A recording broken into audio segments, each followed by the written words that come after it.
Chapter 1, Capital City, a torrential downpour.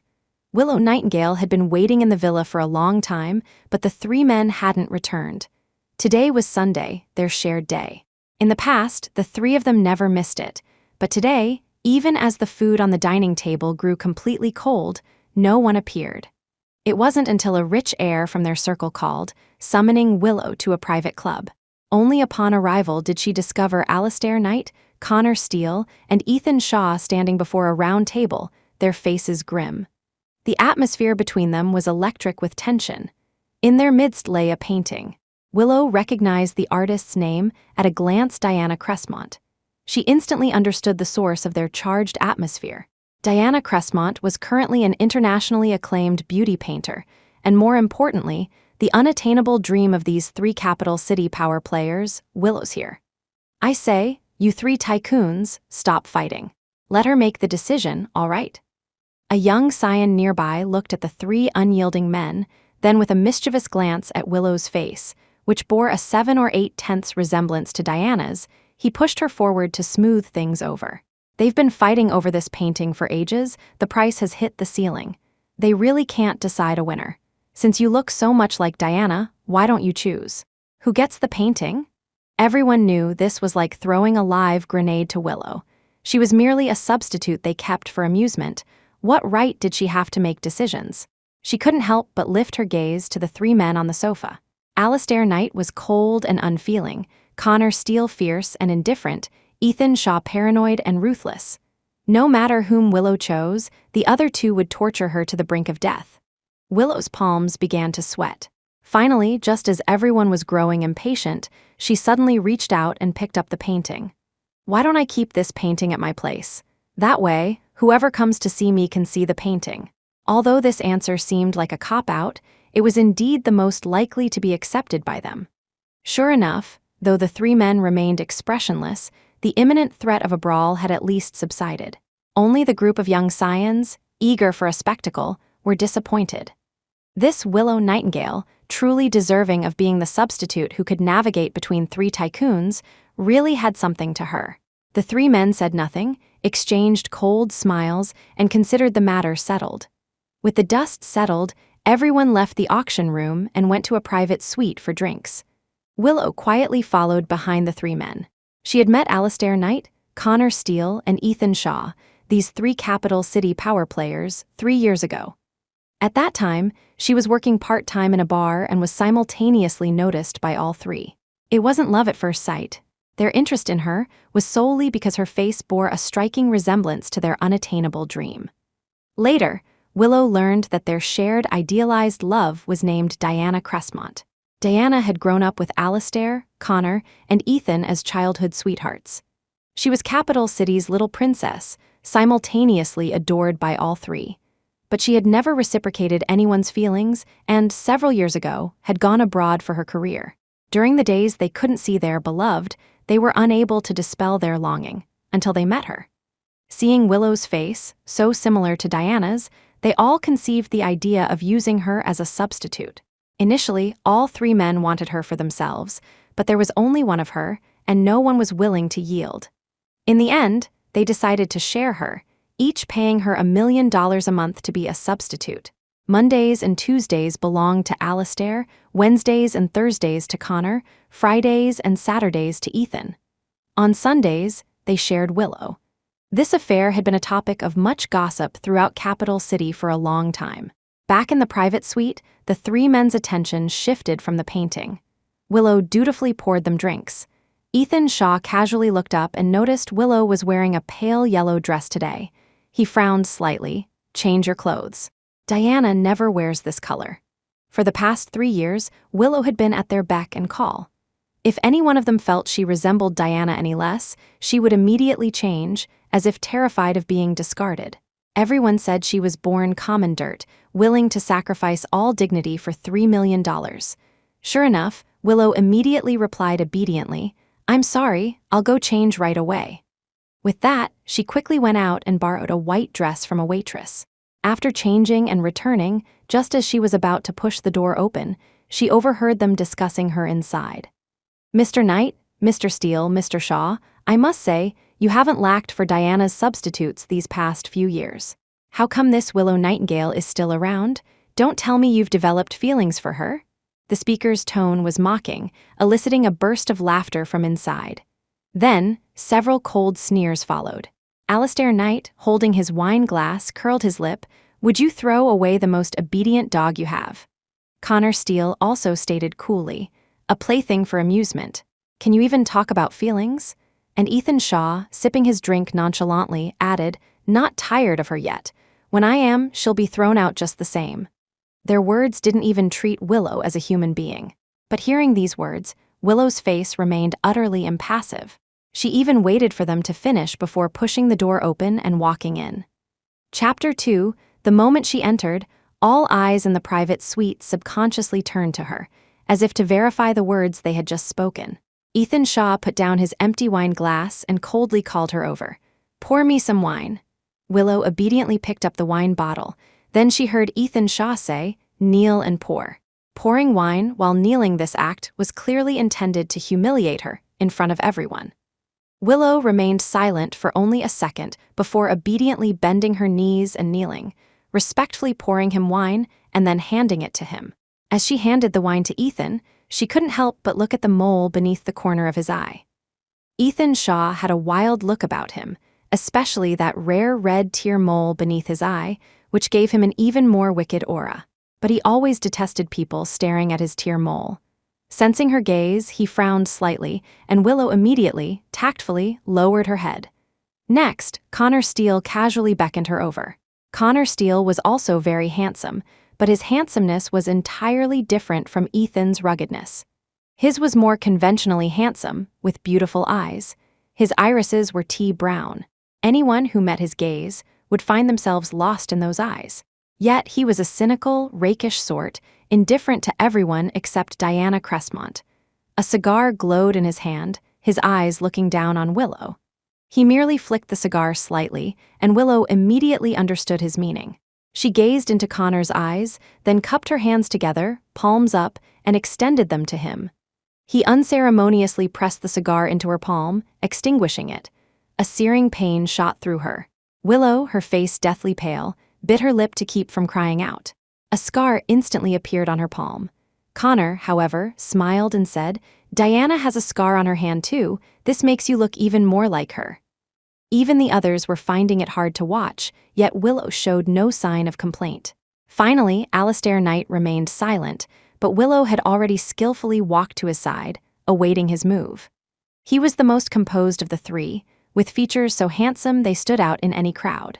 But he was cold and taciturn, always seeming to look down upon the world. Willow became lost in thought looking at his face and accidentally shattered a wine bottle.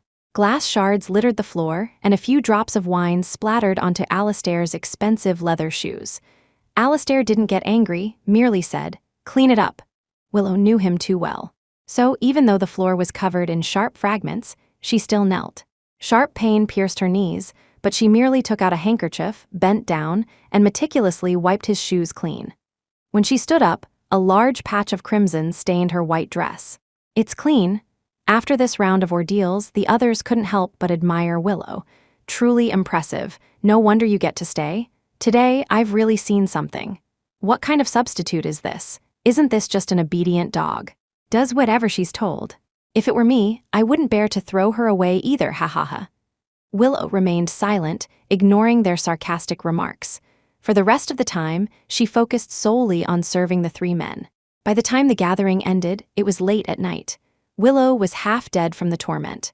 Alistair directly pushed her into his car and took her home. Tomorrow was Monday. Willow belonged to him. Back at Alistair's villa, the servants all knew her. They weren't surprised to see Willow covered in injuries. They just skillfully bandaged her up. After showering, Willow, as usual, put on clothes Diana once wore and walked into the familiar art studio. For the past few years, every time he brought Willow back, he would make her wear Diana's favorite clothes, put on Diana's favorite makeup, and pretend to be Diana, sitting at the easel, painting. He would watch her from the side, sometimes for an entire day. Occasionally, he would lean over and kiss her neck, but he would call out Diana's name. When he was aroused, Willow would also gaze infatuatedly at Alistair's face, even daringly reach out to caress him. Once Alistair grabbed her hand, his eyes meeting hers, full of tenderness. He paused, then sneered, "You like me?" Willow didn't deny it. She gazed at him affectionately, mesmerized. "I do. Such a handsome face, how could I not like it?" Alistair would always sneer and then push her aside. He didn't care about Willow's feelings. After all, she was just a substitute. A substitute's feelings were cheap and superfluous to him. This time, Willow, as usual, sat in the art studio. However, just as she picked up the paintbrush, she accidentally used too much force and broke the paintbrush Diana often used. Snap! Alistair walked in just in time to see this. The expression on his face changed instantly. Willow quickly stood up to apologize. "I'm sorry, She didn't even have time to finish before her neck was viciously grabbed. Alistair's eyes were filled with fury. "Have I been too good to you? Made you dare to damage her things?" "I'm sorry. I didn't." "Mean too." Alistair was choking her with brutal force. She could barely breathe. But Alistair's anger didn't diminish in the slightest. He grimly tightened his grip, looking as if he would genuinely strangle her over a paintbrush. Just as Willow thought she would die there, Alistair finally threw her aside. Thud! She was thrown to the floor. Alistair turned and stormed out, slamming the door shut. Someone lock her in the art studio for 2 days, no food allowed. Chapter 3, Willow was starved for 2 whole days. Not a grain of rice, not a drop of water. The servants gossiped as they worked. "This substitute just can't compare to the real thing. Look at Miss Nightingale, so pitiful. A living person isn't even worth a paintbrush. Isn't it her own choice? Whatever suffering she endures, she deserves it." True, in the end, it's all for money. This time, she had truly angered Alistair. From then on, he didn't come to see her. It wasn't until Wednesday that Willow, starved for 2 days, was sent to Connor Steele's place. When Willow arrived, her face was deathly pale. Connor hadn't woken up yet. Without even taking time to eat, she proactively went to the kitchen to prepare breakfast for him. She had heard that a cynical young master like Connor Steele had only settled down and fallen for Diana Cressmont because, when he was 9, his parents died in a car accident. On the day of the funeral, Diana found him hiding in a corner and personally cooked him a bowl of noodles. That bowl of noodles from that year had made him love Diana for over a decade. So, Connor most enjoyed seeing his substitute wear an apron and cook. She had recently specifically learned to make the simple noodle soup Diana had cooked back then. Willow thought he would surely like it. After the noodles were ready, Connor also came downstairs. "Jason translated text, 'Time for breakfast,'" Willow said as she thoughtfully pulled out a chair for him. Smelling the familiar aroma, Connor paused. After taking a bite, his face, which usually wore a roguish smile, instantly turned cold. Clacky slammed his chopsticks heavily on the table. Then he asked her coldly, "Who taught you to make this?" She was stunned but still told the truth. "I asked around. I thought you'd like this kind." Before she could finish, Connor exploded in anger, smashing the entire bowl of noodles onto Willow. The freshly cooked noodle soup was still scalding. Her arm was instantly reddened, and a large patch of blisters appeared. "I'm warning you, don't try to be a crude imitation again. No matter how similar you make it, it's not her." Connor left. Willow stood there, stunned. The pain in her arm finally registered, a delayed reaction. Yet she stared at the noodles spilled on the floor, her eyes filled with heartache. She had practiced for so long, she thought he would be happy if he ate it. When he was happy, his eyes would smile, and it was beautiful. Because she had angered Connor Steele, he didn't return for the next 2 days. After 2 days, it was time for her to go to Ethan Shaw's place. Ethan Shaw seemed to have the worst temper. Everyone in their circle said he was pathologically ruthless. But in the years she had spent with him, she found he was actually the easiest to placate. He didn't have any strange quirks. Usually, he just liked to hold Willow, to bury his head in her neck, and constantly call her Diana. Every time he called her that, the red tear mole seemed to become even redder due to his emotion. This time, Willow let him hold her while gently massaging his temples. Ethan greatly enjoyed such tranquility. He was born into a large, scheming family. Only in front of Diana could he relax. Willow finally managed not to step on his toes this time. Ethan Shaw seemed to be in a good mood, devoid of his usual fierce demeanor, even appearing gentle. "Diana, Diana!" Just as the atmosphere between them was pleasant, Ethan's phone rang. He initially seemed composed, but after hearing whatever was said on the other end, his expression changed instantly. He abruptly pushed Willow away and stood up. "What's wrong?" Willow didn't know what had happened and was somewhat bewildered. But Ethan's earlier tenderness had completely vanished. He paid no attention to Willow and directly turned and left, and then he never came back. Willow waited alone and bewildered in the villa. Even when Sunday arrived, none of the three men appeared. This was the first time this had happened. Even Willow didn't know why. It wasn't until Sunday afternoon that she heard Ethan's servants gossiping with Schadenfreude. "I heard that Miss Diana Cressmont has returned to the country. The fake's good days are over. No wonder the young master hasn't been home for so long. Look at Willow Nightingale, still waiting for him to come back every day. Looks like she's not far from being abandoned." Willow happened to be coming downstairs and heard these discussions. Her mind went completely blank. Diana Cressmont had actually returned to the country. No wonder they hadn't come back for her. Seeing her dazed expression, the servants found it even more amusing. Look at her, so afraid of being abandoned. Too bad, no matter how much she's imitated Miss Cressmont all these years, she can't compare to half a finger of hers. One servant even mocked her directly by name. "Miss Nightingale, I don't think you should wait anymore. Miss Cressmont is back. Mr. Knight, Mr. Steele, and Mr. Shaw don't have time for a substitute like you. I heard they've been at the Azure Pavilion all day throwing a welcome banquet for Miss Cressmont. You should just get lost." Willow didn't care about these taunts, but they were right about one thing. She truly didn't want to leave the three of them. Learning they were at the Azure Pavilion, she hurried downstairs, grabbed her coat, and ran outside. At the entrance of the Azure Pavilion, just as Willow was about to enter, she encountered someone she hadn't seen in a long time. "Miss Nightingale?" Hearing the familiar voice, Willow's body stiffened. She whirled around. Mr. Lennox, the butler, also looked surprised. He was at the Azure Pavilion today representing his master to entertain guests and hadn't expected to meet Willow here. Although he hadn't seen Willow for several years, Mr. Lennox had heard her name quite often. The story of three elite figures from Capital City sharing the same substitute had spread like wildfire. In the entire Capital City circle, anyone who mentioned Willow Nightingale did so with a sense of disgust, as if talking about something dirty. But Mr. Lennox's expression upon seeing her was neither contemptuous nor mocking. Instead, he sighed, "Miss Nightingale, the young master has passed away. Forget him. Why must you cling to this?" Hearing this, Willow's face lacked its usual submissiveness. Her eyes even held a hint of tenacity and obsession. "I can't forget." Mr. Lennox was frantic. How could he bear to watch Willow head for ruin? But those three men you're involved with are all prominent figures. If they find out you're using them as substitutes for the young master, the consequences will be unimaginable. Chapter 4. Willow Nightingale clenched her fists, still shaking her head. "They are the three who most resemble him. I can't give up." With that, she strode inside. Mr. Lennox watched her retreating figure, sighing repeatedly. Alas, what a tragic entanglement. After bidding farewell to Mr. Lennox, Willow walked in. Just as she was about to look for their usual private room, Ethan Shaw suddenly appeared and spotted her. His eyes instantly darkened. "Who let you come here?" Seeing him, Willow immediately put on her usual pitiful expression and said softly, "I missed you all." But these words didn't soften Ethan. Neither he, nor Alistair Knight, nor Connor Steele had ever intended for Diana Cressmont to know about Willow's existence for the past 3 years. Diana had a thing about emotional fidelity. If she knew they had actually found another woman, even a substitute, the chances of her agreeing to be with them would become even slimmer.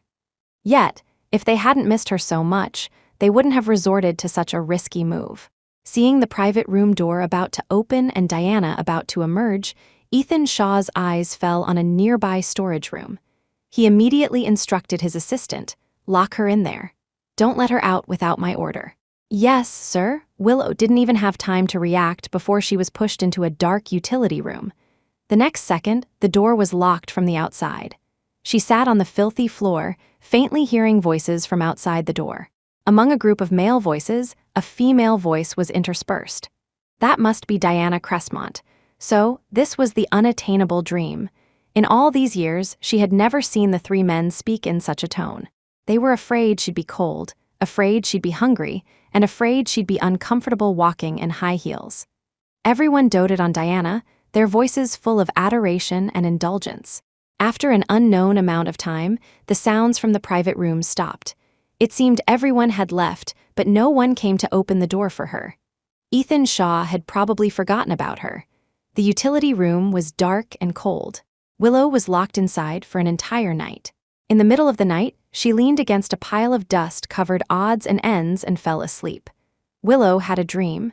She dreamt of someone she hadn't seen in a long time. Julian Astor. The young master Mr. Lennox had said passed away long ago, and also Willow's former lover. First, she dreamt of high school. Julian sat at the desk behind her, always deliberately pulling her hair. "Julian, if you do that again, I'll get angry." The young Willow's face was always vibrant, not robotically obedient like now. Julian would laugh and gently soothe her. "All right, my bad, my bad." Then, after less than a minute of peace, he would start his little tricks again. Willow could only sigh helplessly and let him ruffle her hair. In a blink, it was the high school senior pledge ceremony. Julian and she stood in the crowd. The boy secretly held her hand. Willow's earlobes instantly turned red. "Let go." He refused, whispering, "Ying-Ying, you still haven't agreed to go to the same university as me." Willow, terrified their little actions would be discovered, quickly said, I agree, I agree. Then you still haven't agreed to be together after graduation." This guy was such a rogue. She bit her lip, her voice as soft as a mosquito's hum. "That too, I agree." Childhood sweethearts had such a beautiful relationship. Back then, she thought they could truly be together for a lifetime. She still remembered the last time she saw Julian. His eyes were filled with a gentle smile. He said, "Ying-Ying, when I come back from Switzerland, I'll marry you." But Willow didn't wait for him to marry her, nor did she wait for him to return from Switzerland. The plane from capital city to Switzerland had forever taken her lover away. Finally, the scene shifted to the day Willow learned of Julian's death. She rushed into the Astor family's mourning hall, like a madwoman, pried open the coffin, only to find his clothes inside a cenotaph. Plane crash, no remains found. At that moment, Willow didn't want to live either. She slammed her head against the coffin, blood flowing everywhere, but she didn't die. Almost all the elders were terrified. The scene that day was chaotic, cries mixed with screams endlessly. Her father said, "Ying-Ying, I know you and Julian were deeply in love, but he's dead. The deceased are gone, forget him." Her mother said, "Ying-Ying, life is still long. You're still young, you'll meet someone you like again." Never again. She would never meet anyone like him again. She wandered in a daze for a long time until she met Alistair Knight, Connor Steele, and Ethan Shaw. Heaven had been somewhat merciful to her, perhaps. Alistair's face, Connor's eyes, Ethan's red tear mole. It was as if her Julian had returned. So, even if it meant paying any price, Willow wanted to stay by their side. When she woke from the dream, it was already the next day. Willow found her face stained with tears. Creak the door finally opened. Clubhouse staff had found her on the surveillance monitors and rescued her. No one had remembered her. Ethan Shaw and the others had left long ago. It was raining outside. Willow walked back to the villa alone, drenched. Today was Saturday. She still belonged to Ethan Shaw. When she returned, her face was pale, her figure solitary. Just as she walked in, soaking wet, she came face to face with Diana Cressmont. Chapter 5, and behind her stood Alistair Knight, Connor Steele, and Ethan Shaw. Ethan hadn't expected Willow Nightingale to show up again. Alistair and Connor were equally surprised. They had been immersed in the joy of Diana's return and had forgotten to deal with the major problem that was Willow. Now that they had bumped into each other, all three men's faces darkened. Diana Cressmont stared at Willow's face, so strikingly similar to her own, and couldn't help but frown. "Who are you?" Behind her, the three men's expressions changed, their breathing suddenly becoming rapid. Willow noticed the change in their expressions, clenched her fists, and said softly, "Miss Cressmont, hello, I'm a maid at the villa." She wanted to stay by their side, so naturally, she wouldn't do anything to defy them. Knowing they didn't want Diana to know her identity, she simply said she was a maid. Seeing Willow so sensible, the men collectively breathed a sigh of relief. Ethan Shaw smoothly added, "Just someone hired to do the cleaning." Diana looked skeptical. Just as she was about to speak, she suddenly noticed a large water stain on her white dress. Willow had accidentally bumped into her. She said coldly, "Has no one taught you any manners? Rushing around in the living room, you've dirtied my dress." The moment Diana got angry, Connor Steele immediately began to soothe her. "Diana, don't get upset with a servant. It's not worth it." Then he walked towards Willow, a smile still on his lips, but his action was ruthless. He kicked her to the ground. "Didn't you see you've angered Miss Crestmont? Go outside and kneel, apologize to her." Seeing Willow treated this way, Alistair Knight and Ethan Shaw remained indifferent. Willow's abdomen throbbed with pain from his kick. She nodded humbly, "I'm sorry, Miss Crestmont. I'll go and atone to you right now."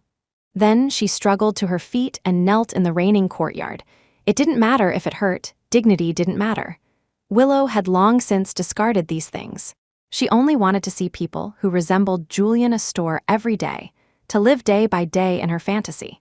She knelt from dawn till dusk. The rain never stopped. By midnight, Willow was utterly weakened, like a lotus battered by the rain, unsure when she might collapse. After an unknown amount of time, Diana Crestmont finally came out. Her driver was already waiting outside. Diana glanced at Willow kneeling outside the courtyard, snorted coldly, and walked out. But the next second, Alistair Knight, Connor Steele, and Ethan Shaw actually chased after her. The group tangled under the eaves of the corridor in front of Willow.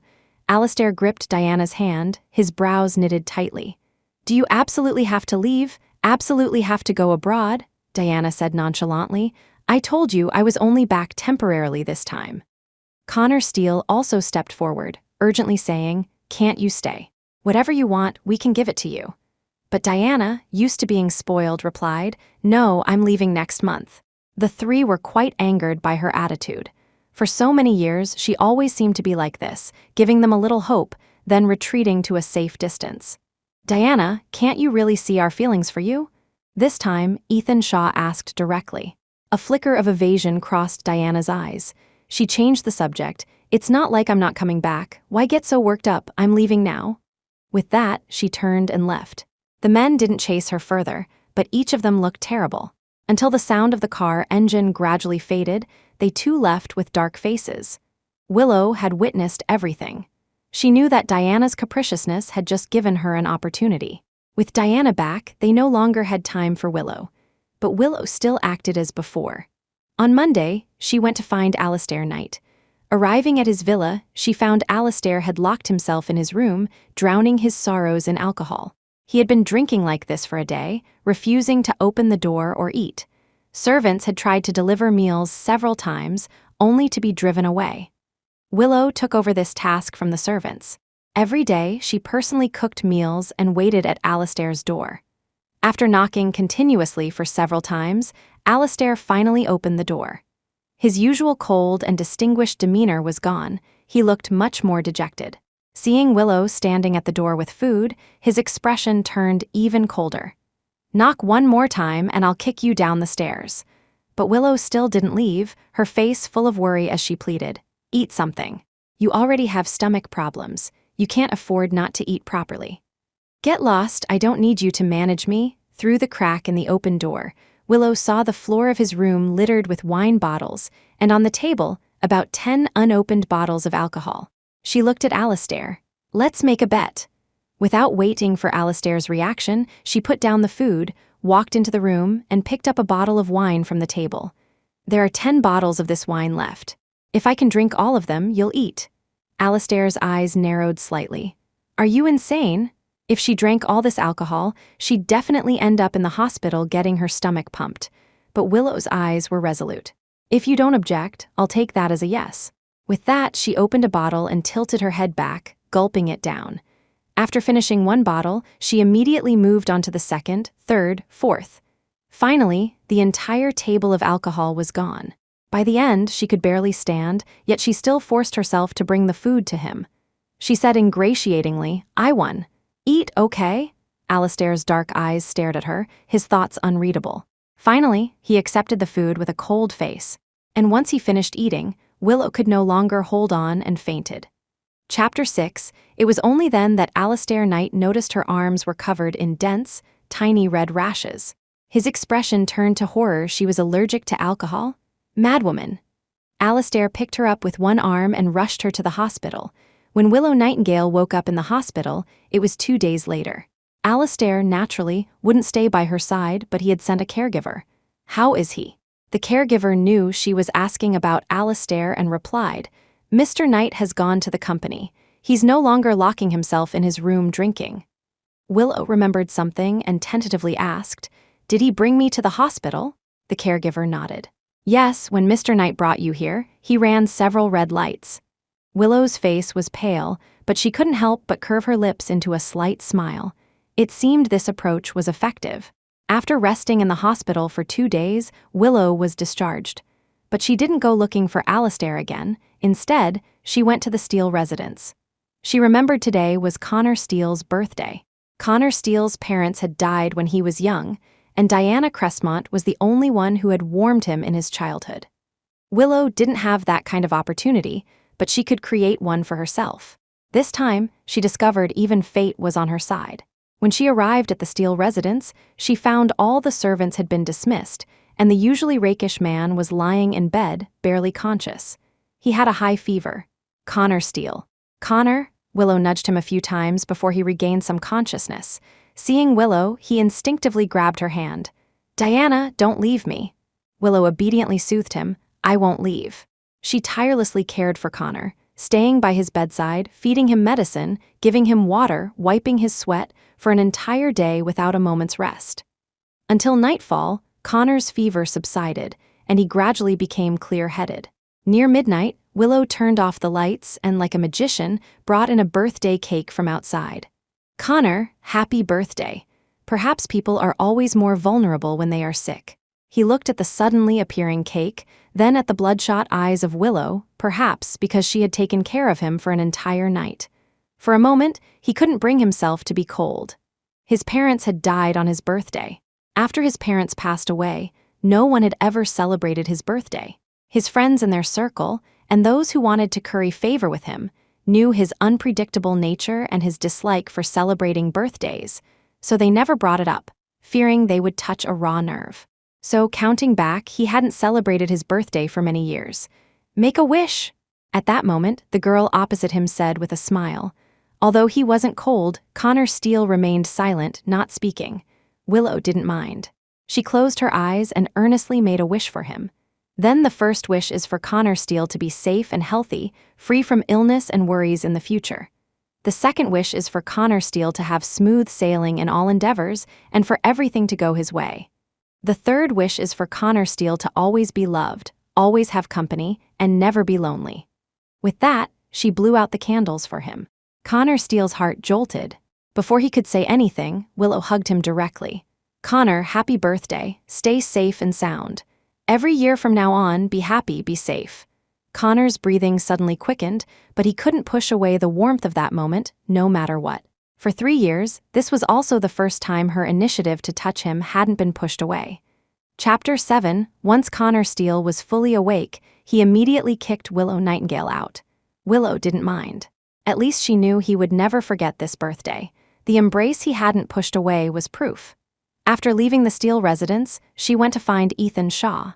Ethan was usually quite wild, and after being provoked by Diana Crestmont, he would become even wilder. His way of venting was to engage in various extreme sports, like racing, diving, skydiving. And in their circles games, there was also something called a death race. Just as the name implied, participants even had to sign a death waiver before going on the track, and quite a few racers had died in this game. Even someone like Ethan Shaw had only played it once. That time was the day Diana left the country. He signed up for the death race and nearly lost his life. And this time, learning that Diana was about to leave again, he once more appeared on the death race track. At the racetrack, Willow rushed over, stopping Ethan as he was about to put on his helmet. "Ethan, don't go!" The onlookers in the stand saw Ethan being stopped by a woman and burst into laughter. Ethan's face darkened. He impatiently pushed her away. "Get lost!" Willow stumbled from the push, but immediately stood up again and snatched the helmet from his hand. "If you insist on racing, then race me." Everyone laughed even louder. "No way, this woman's crazy. Racing Ethan Shaw? Do you even know how to drive? Don't tell me she's here to get herself killed," but Willow's expression was incredibly determined. "Race me, do you dare?"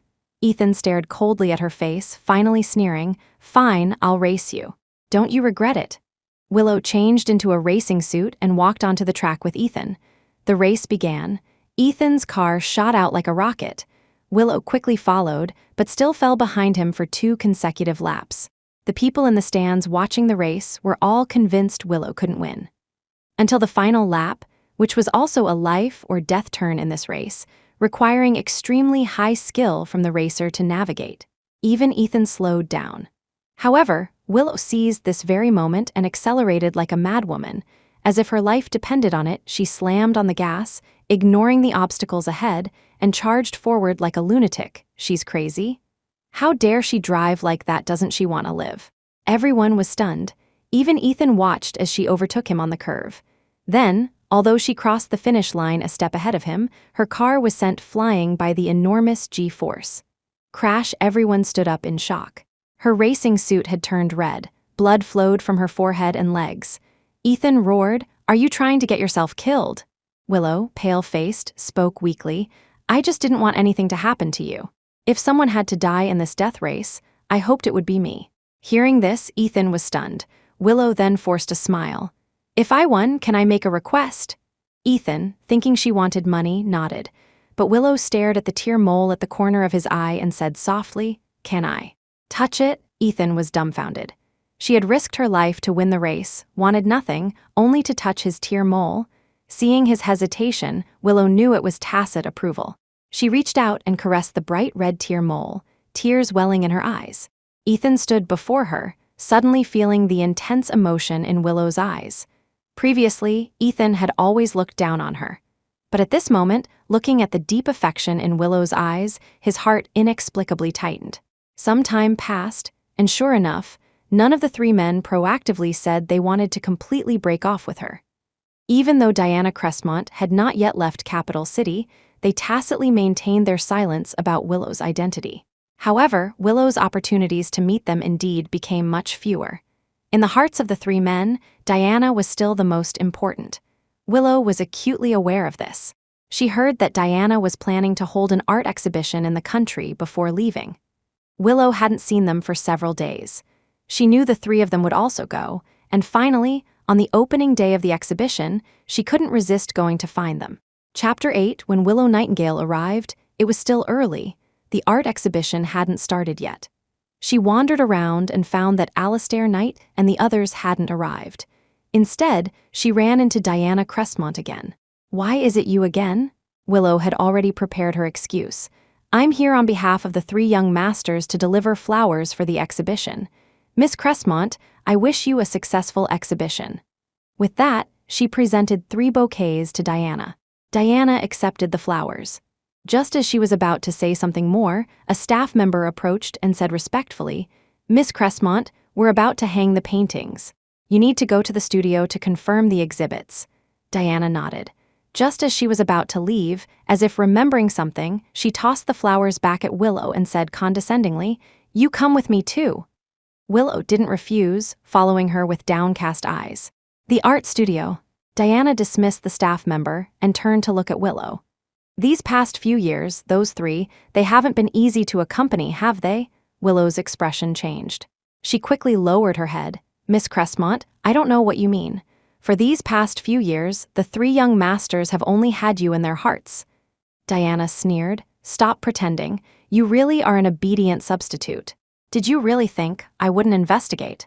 Willow kept her head down, but her palms were already covered in a cold sweat. She wasn't afraid of what Diana might do to her. It would be nothing more than some physical injury. But if those 3 found out that her identity as a substitute had been exposed to Diana, given their concern for Diana, no matter how hard she tried, she would never be able to stay by their side. Willow was considering her options when suddenly, an urgent alarm sounded from outside. The area outside the venue was in chaos, followed by the sound of countless footsteps. "Run! Fire!" Both Willow and Diana's faces changed. Just as they were about to run out, the studio door wouldn't open, no matter what. Thick smoke billowed, and the fire outside quickly spread inwards. The canvases instantly became prime kindling. Amidst the flames, Diana no longer had her initial arrogance.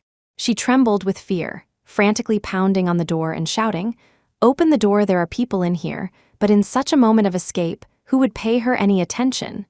It was silent outside, as if everyone had already fled. No one noticed that two people were still trapped in the art studio. "What do we do? What do we do?" Compared to Diana's fear, Willow was much calmer. She picked up an easel and began to forcefully smash the door, but it was futile. With a woman's strength, it was impossible to break it open. The fire spread rapidly. The art studio was soon engulfed in flames. Both women inhaled more and more smoke and were on the verge of losing consciousness. They lost their strength and collapsed helplessly in the fire. Just then, the sound of someone smashing the door came from outside, accompanied by 3 frantic male voices. "Diana! Diana! Diana!" Hearing these familiar voices, Diana immediately regained her spirits. She pushed Willow aside and excitedly said, "I'm here outside." Alistair Knight, Connor Steele, and Ethan Shaw were collectively smashing the door with objects. They quickly broke in.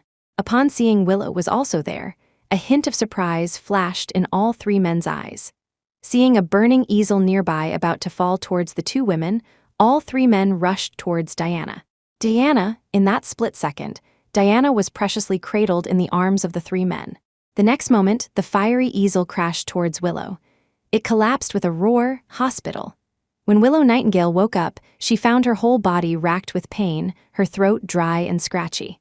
She struggled to get up but found herself entirely wrapped in bandages. A nurse was just coming in to change her dressing. Seeing her awake, she immediately said, "Don't move, you're injured all over. You're truly lucky to be alive after being hit by such a fiery easel. Rest well. You won't recover for at least half a year." Willow closed her eyes in pain, her mind filled with the image of the fiery easel crashing down on her. 3 men, not one of them came towards her. They all chose Diana Crestmont. And now, even though they knew Diana was only lightly injured while she herself was covered in wounds, not a single one of them had come to see her.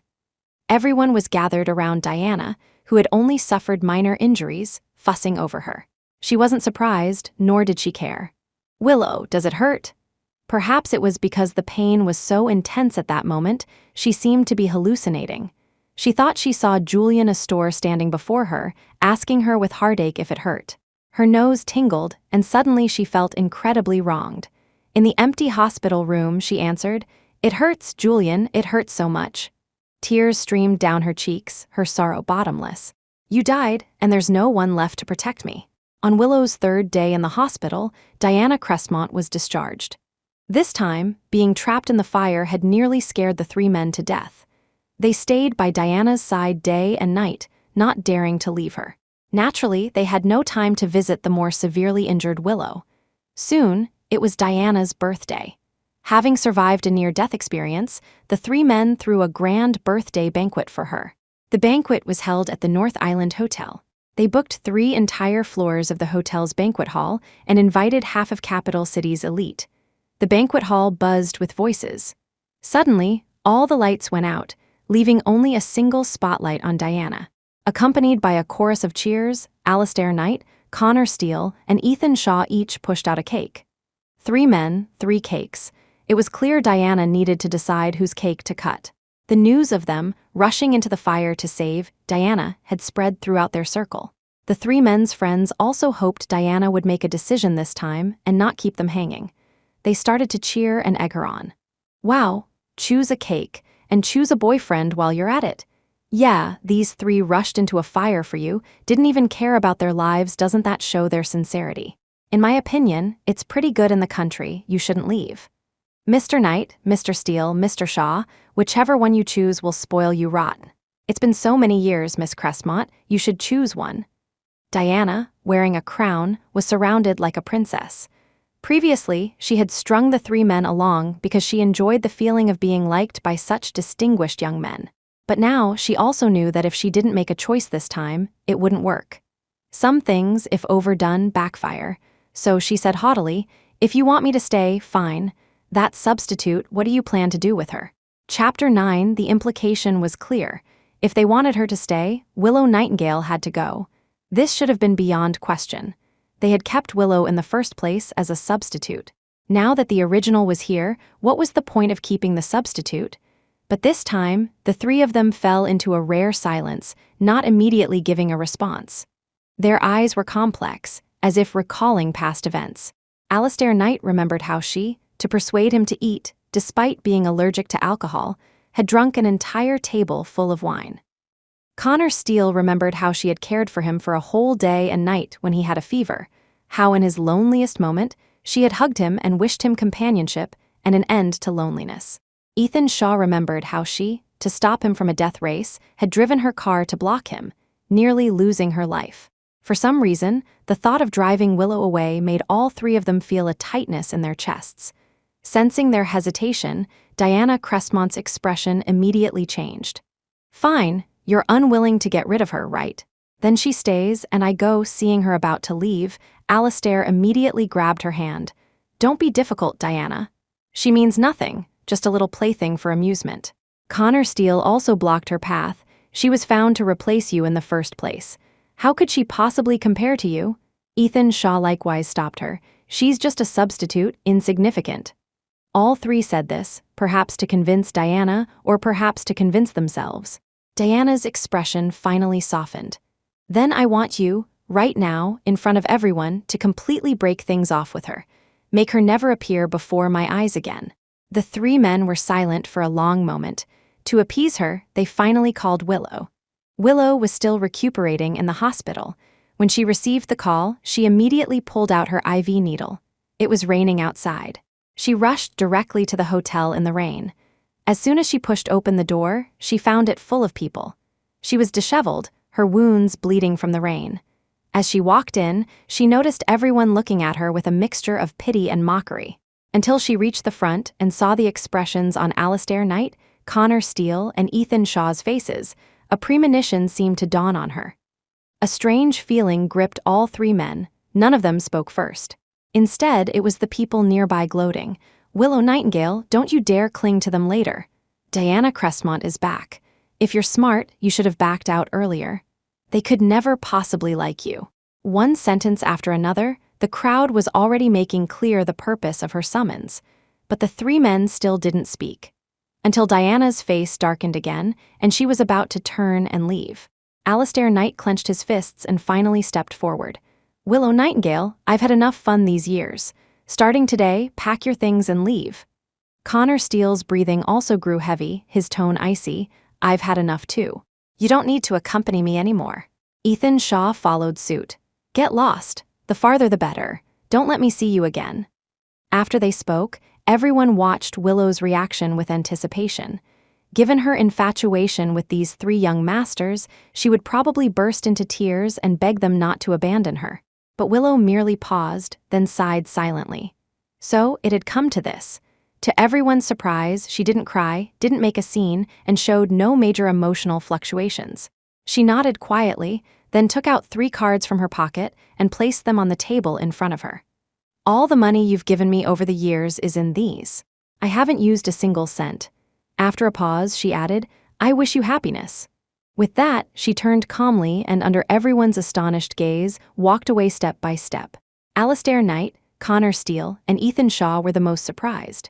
Seeing her truly leave without any attachment, a sudden tightness filled their chests. No one had expected her to let go so easily. She even returned the money. Then what had she been staying by their side for all these years? No one knew. Willow left the hotel and walked back into the rain. It would be a lie to say she wasn't sad. Those 3 were the closest resemblance to Julian Astor she had ever seen. Alistair's face, Connor's eyes, and Ethan's tear mole put together made a complete Julian. But Diana Crestmont was back. This day was inevitable. Raindrops pelted Willow's face. She suddenly stopped, looked up at the gloomy sky. "Julian, I miss you so much, even if it's just for a moment." Just then, the phone in her pocket vibrated urgently. She numbly took it out and answered, only to hear Mr. Lennox's excited voice. "Miss Nightingale, the young master. He's not dead, he's back." Willow's breath hitched. She froze completely in the downpour. The next second, the phone fell to the ground with a thud. Chapter 10. After that day, Willow Nightingale truly vanished from their 3 lives. She was as obedient as before. They told her never to appear again, and she really never did. Initially, they thought that given Willow's dependence on them, she couldn't possibly agree so readily. It was probably just a show for the crowd that day. However, when half a month passed and Willow still hadn't appeared, they finally understood. She had truly disappeared completely. Without Willow, Alistair Knight, Connor Steele, and Ethan Shaw found themselves unaccustomed to it. One day, after work, Alistair subconsciously drove to the villa where Willow used to live. It was empty. Alistair went to the art studio, looked at the easel, the chair, the paintbrush, and suddenly realized he wasn't thinking of Diana Cressmont, but of Willow, quietly sitting there painting. He couldn't help but walk over and happened to see the paintings Willow had left behind. Page after page, all of his face. She seemed to really like his face. On every signature, she had written "My beloved." "You knew from the beginning I was using you as a substitute, Willow. What is it about me that you love?" Alistair's heart felt as if it had been pricked. Looking at those brushstrokes filled with affection, a slight numbness spread through him. And outside, in the villa's living room, Connor Steele also walked in.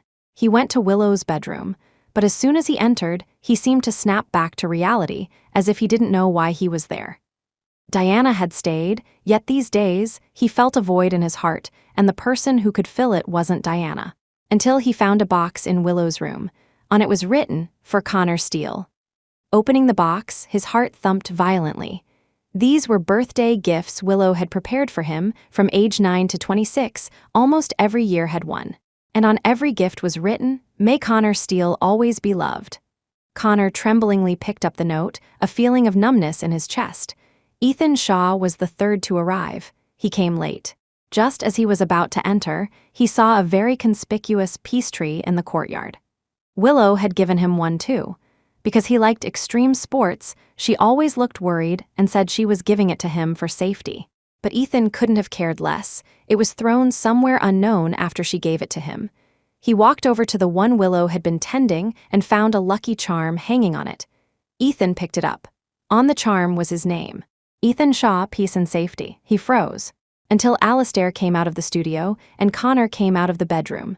The three met face to face, all subconsciously hiding what they were holding behind their backs. "You, what are you doing here?" Ethan asked first. "Came to get something I left behind." "Me too." Each with their own thoughts, they didn't ask further and left the villa one after another. Only when they were back in their cars, unable to resist any longer, did they all make a call. "Send people to find Willow Nightingale." The three searched for a week but couldn't find any trace of Willow. She had vanished as if into thin air. The longer it went on, the more agitated Alistair, Connor, and Ethan became. But soon, another piece of news exploded in their circle. It was said that the young master of the Astor family, who had died in a plane crash, had returned. The Astor family was ecstatic and invited everyone in their circle to a homecoming banquet for him. Alistair Knight, Connor Steele, and Ethan Shaw naturally received invitations. The banquet hall was bustling with excitement. Everyone was curious about Julian Astor's return from the dead. When his plane crashed, everyone thought he was dead. The Astor family even held a memorial service. I also heard that Julian Astor had a fiancé back then who tried to commit suicide by hitting her head on his coffin. It hasn't been easy. Now they can finally be together. It seems they're announcing their marriage today too. People nearby discussed animatedly. Alistair, Connor, and Ethan sat aside, bored, seemingly lacking any interest. They weren't familiar with Julian Astor, had never even met him. Capital City was vast, and each prominent family had its own circle. The Astor family had always been relatively uninvolved in worldly affairs, so they weren't close to anyone. The three were preoccupied, yet all were looking at their phones. Each was contacting the people they had sent out, asking for news of Willow. The answer was always no. The three grew increasingly frustrated and tossed their phones aside. How could someone disappear so completely? Moreover, hadn't Willow been madly in love with them? How could she leave so willingly? Suddenly, a commotion came from the front. Today's protagonist, Julian Astor, finally made his appearance. The three men glanced over unintentionally, but the moment they saw Julian, their pupils contracted. Each of them saw their own reflection in Julian's face.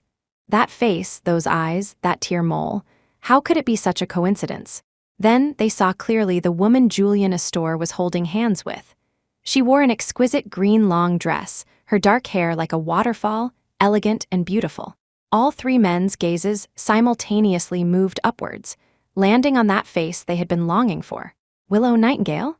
Chapter 11. Willow Nightingale's skin was as fair as jade, her eyes deep and alluringly long, as if a single glance could captivate the souls of those below the stage. Her posture was graceful, her beauty stunning. She wore opulent clothes that the three of them had never seen on her before. The Willow before them now, when compared to Diana Cressmont, seemed to somehow surpass her. There was a feeling, an indescribable sensation, that the three of them shared. Willow stood beside Julian Astor, her hand naturally intertwining with his arm. The look in her eyes as she gazed at Julian was filled with deep affection and love. That look was like she was gazing at a lover she had awaited for a long, long time. Then her gentle voice resonated in everyone's ears. "Hello, everyone. I am Julian's fiancé, Willow Nightingale." Julian tilted his head slightly, looking down at Willow standing beside him, a faint curve playing on his thin lips. "Due to an accident, Willow and I were separated for so many years. Fortunately, my body recovered well during those years abroad. Because I didn't want Willow to worry about me, nor did I want to give her any false hope, I didn't tell anyone in the country the truth. I was receiving treatment abroad all along. Fortunately, I've now waited for a good outcome." Julian turned to face Willow. He gently brushed her hair, his gaze focused. "Willow, I love you." As his words fell, Willow's eyes moistened. She remained silent for a long time, her lips trembling. Julian knew Willow would inevitably resent him somewhat, resent his cruelty. Cruel for not telling her the truth for so many years. Unfortunately, he didn't want Willow to see him in that state. Even he couldn't see his own future then. On what grounds could he ask his beloved to keep waiting? Willow took small steps closer to Julian. This face had appeared countless times in her dreams, in her mind. During this period, seeing the lost and found Julian reappear by her side, Willow always felt like it was a beautiful dream. She drew closer and closer, finally meeting Julian's gaze for several seconds. Willow stood on her tiptoes and gently kissed the red mole at the corner of Julian's eye. Ethan Shaw, witnessing this scene, felt his heart tighten. "She's crazy. How dare she drive like that? Doesn't she want to live? If I won, can I make a request? Can I touch it?" This thought flashed through Ethan's mind. So, the reward she had fought so desperately for, was it really just because his mole was the same as Julian's tear mole? So, even if it meant risking her life, it was just to touch a feature similar to Julian's. An unexpected flush rose in his eyes, his dark pupils burning with anger, streaked with cold ruthlessness. Then Julian closed his eyes, as if wanting to immerse himself in the sensation. Suddenly, Willow's trembling voice reached his ears. "Julian, don't close your eyes to me. Look at me." Hearing this, he opened his peach blossom eyes, their irises tea brown. Those eyes held an irresistible allure, like an abyss. One glance and one would be lost. Willow looked at Julian's face, his eyes, and his tear mole, and knew she had finally endured to the end. She had also finally waited for the person she loved, her beloved, to return to her. Everyone heard what Willow said. Alistair Knight and Connor Steele stared blankly at Willow on stage, at her expression and the look in her eyes as she gazed at Julian. They felt as if something had fiercely struck their hearts. Their breathing stopped for a moment. Chapter 12. Alistair Knight was cold and unfeeling, Connor Steele fierce and indifferent, Ethan Shaw paranoid and ruthless. Alistair's face, Connor's eyes, Ethan's red tear mole at the corner of his eye. If pieced together, they perfectly formed the Julian Astor standing on stage. Alistair, usually aloof and unperturbed by anything, for the first time had a clear trace of fierceness on his face. After Willow, on stage, kissed Julian's eyes, tear mole, and forehead, she looked down at the audience. Her gaze finally landed on the three of them, perhaps realizing that all three of them had been staring at her. She smiled faintly, the smile not reaching her eyes, her demeanor elegant yet carrying a sense of distance. This Willow was very different from the humble, obedient Willow of the past. When the banquet began, Willow saw Alistair, Connor, and Ethan sitting there with impatient expressions. She whispered something in Julian's ear and then walked towards the three of them. "If I can finish the rest of the alcohol, you'll eat. She's allergic to alcohol. Madwoman." Then the first wish is for Connor Steele to be safe and healthy, free from illness and worries in the future. The second wish is for Connor Steele to have smooth sailing in all endeavors and for everything to go his way. The third wish is for Connor Steele to always be loved, always have company, and never be lonely. I had a dream last time. I dreamt of a very gentle aunt and uncle who asked me to give these things to you. Gifts from age 9 to 26, they're all here. They wanted to tell you that they haven't left, they've always been by your side, watching over you. Their daily wish is for you to be happy and safe. I just didn't want anything to happen to you. If someone had to die in this death race, I hoped it would be me. As Willow walked towards them, these past scenes flashed through the minds of Alistair, Connor, and Ethan. It felt as if the one walking towards them was still the Willow who had once been at their beck and call. Ethan, less composed than Connor and Alistair, directly asked as Willow approached, "Willow Nightingale, what do you mean by this?" Her expression was gentle, and she remained silent. Her clear, water-like eyes showed no ripples in the face of Ethan's questioning. Her lips were slightly pursed, and her snow-white skin seemed to be dusted with a thin layer of frost under the lights. After a long while, Willow finally suggested, "If there's anything to say, let's find a less crowded place." Willow led the three of them outside the private room. Under the moonlight, Alistair, Connor, and Ethan's eyes looked exceptionally cold, gleaming with a faint light. Willow stood with her back to them. "The things I left there, did you see them?" The paintings of Alistair, the small gifts for Connor, and the lucky charm for Ethan. Her gaze softened into fragmented shadows, her brows slightly raised. "When you saw Julian, did he look familiar? More than familiar?" Alistair didn't beat around the bush and directly addressed the matter. "Willow Nightingale, you stayed with us all that time, willing to be tormented by us, all just because the three of us look like Julian Astor?" A moon-white gauze dress shimmered indistinctly in the moonlight, enveloped in a cool halo, standing in the night. "Yes." Willow's answer finally made all three of them's eyes turn red with fierce resentment, and also unwillingness. After all, no one had ever dared to use all three of them simultaneously as a substitute for one person. She was the first. Their methods, even people with capital and power wouldn't idly provoke them. "Willow Nightingale, do you know what the consequences of doing this will be?" Chapter 13. Ethan Shaw's features were inherently striking, and the red tear mole beneath the corner of his eye was the reason Willow Nightingale had been drawn to him back then. He possessed the same roguish charm that Julian Astor had. He disliked people looking at his tear mole, but at this moment, Willow stared directly at it. It was also a way of telling Ethan that without this tear mole, in Willow's eyes, there would likely have been no place for him at all. "Yes, if it weren't for your tear mole, I probably wouldn't have approached you." Seeing Willow speak so bluntly, without a hint of euphemism, Ethan's brow furrowed, the ruthlessness and bloodshot veins in his eyes surging. Then Willow walked up to Alistair Knight. "You saw my paintings, didn't you? I like your face. No wonder the inscription on every painting was 'My Beloved.'" Alistair had thought Willow's beloved was him. He hadn't expected it to be Julian. His fingertips began to tremble violently, his lips pressed tightly together. Alistair had always been unfeeling, only showing a hint of difference when Diana Crestmont was involved. Perhaps there would be a slight variance. But at this moment, Willow seemed to see a different emotion on Alistair's face. The cause, was it her? Alistair's eyes seemed to be stained with blood, turning crimson. Between his brows, there was suppressed anger and also deep pain. Willow knew. It was probably the resentment after knowing the truth. After all, when she made this plan, she had already considered the consequences of them finding out the truth. She remained silent for a moment, a cold light flickering in her eyes, gradually shifting her gaze to Connor Steele. Connor Steele's eyes were beautiful, his irises tea brown, just like Julian's. The only difference was that Connor was a cynical, rakish sort. But it seemed that when she first met Julian, he also had such a personality. It was only after he met her that he stopped dating other girls. "Your eyes, they're most like Julian's." As she spoke, Willow slowly extended her hand, originally wanting to touch those eyes that were identical to Julian's. Indeed, those eyes were still so alluring.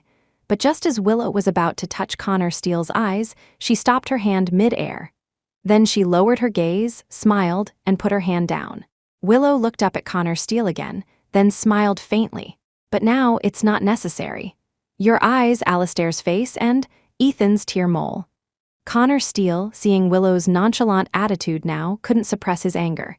He reached out and gripped Willow's wrist, tightening his hold. Willow's wrist was very small. Connor felt that if he didn't use some force, Willow would slip out of his grasp. Willow Nightingale, you played us, and you think you can just walk away unscathed. I'm telling you, impossible. Chapter 14. Connor Steele hissed at Willow Nightingale, his eyes at this moment bearing no resemblance to Julian Astor's, because Julian would never look at her with such an expression. Willow snorted coldly, trying to pull her hand back, but to no avail. Otherwise, weren't you three also tormenting me together? I didn't take your money, I just used you as substitutes for Julian. A give and take, we owe each other nothing. Her expression was indifferent, showing no emotion. Her gaze swept over the three of them and then retracted, as if observing their willingness, but it seemed none of them agreed with what she had just said. Well, Alistair, what do you think? Alistair Knight, thus addressed, finally looked up. He was the most composed of the three, always considering things thoroughly. Usually, he was cold and taciturn. If it wasn't necessary to speak, Alistair wouldn't open his mouth, always looking down upon the world like a god.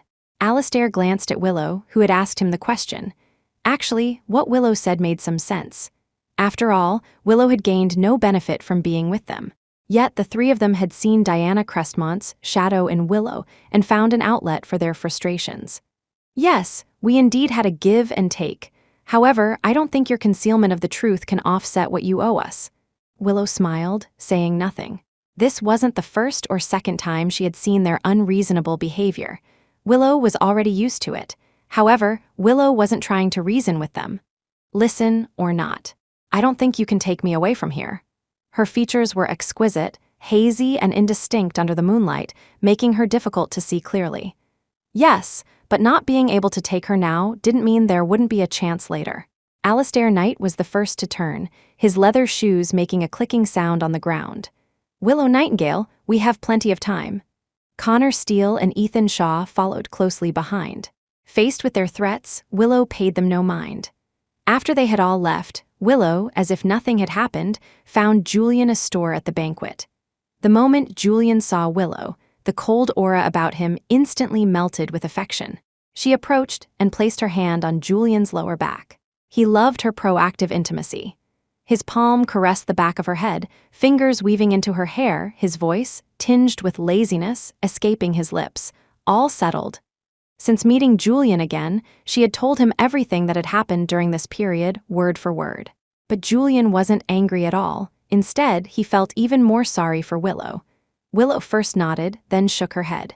Julian didn't understand and asked, "Is it settled or not?" He led Willow to a nearby seat, letting her sit on his lap. Willow leaned against him, nestling softly.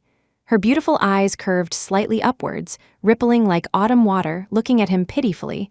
Half settled, I suppose. Those few don't seem to accept my proposal.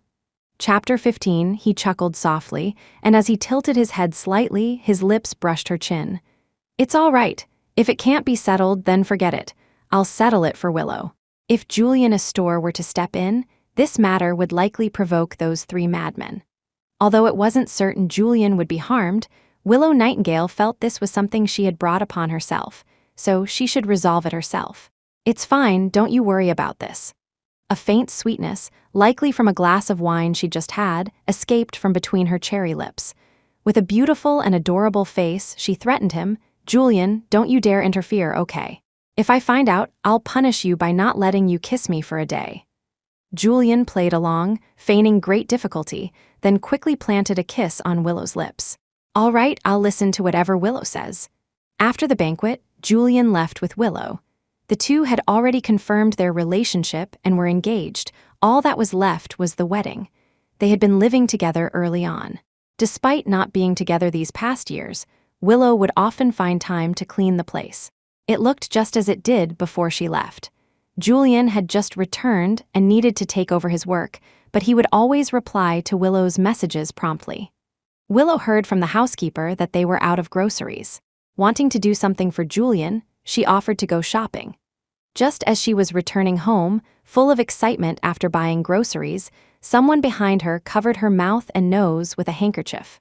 A wave of dizziness swept over her. When Willow woke up again, she found herself in a very familiar place. Alistair Knight? Willow was about to get out of bed to find him when a sharp pain from her ankle stopped her next move. She frowned, glancing at her leg. Only then did she realize her ankle was bandaged. Alistair, perhaps hearing the commotion inside, walked in. Awake! Hearing this, Willow looked up at Alistair, raising an eyebrow slightly. I thought you, at least, wouldn't make a move so soon. He looked down, watching Willow rub her ankle. It's not broken, just temporarily unable to walk. Willow curved her lips into a smile. I didn't expect you, Alistair Knight, to resort to such tactics. He gazed at her. Her creamy skin was tinged with a faint blush. His gaze inadvertently fell upon her red lips. In a daze, at that moment, Diana Crestmont seemed to have no place in his heart. Alistair's breath hitched suddenly, an inexplicable agitation stirring in his heart. Today was Monday, but Alistair seemed rather busy. He had only seen Alistair in the morning. In the evening, he saw Alistair standing outside the room. He stood for a while, then left. The night was deep. Willow leaned there, her eyes seemingly veiled by a thick fog, incredibly hazy even under the moonlight. She wondered what Julian was doing now. Would he be looking for her because he couldn't contact her? Willow didn't want Julian to come looking. After all, she had told him not long ago that she could handle this matter herself. She also hoped Julian could trust her, trust that she could resolve this properly. Chapter 16, The moonlight is always beautiful, and she too loved its purity. But she was thinking if, when those three saw the things she left behind, they felt that years of companionship had brought about some difference. Now, looking at Alistair Knight's abnormal behavior, Willow Nightingale sensed his change. Willow, dressed in casual clothes, sat alone on a chair on the balcony. Today, Alistair, as if he'd taken the wrong medicine, was actually wearing a white shirt. He held a bowl of milk and some pastries, placed them on the table, and smiled faintly. Come eat breakfast. Willow withdrew her gaze.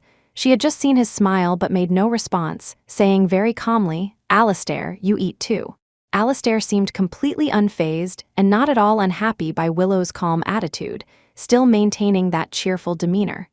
Although to Willow, this smile seemed very sinister. Alistair's heart must be hiding many things. He picked up a piece of mung bean cake from the pile of pastries and brought it to Willow's lips. She, thinking, since I'm here, I might as well accept it, wasn't surprised by Alistair's sudden concern and tenderness.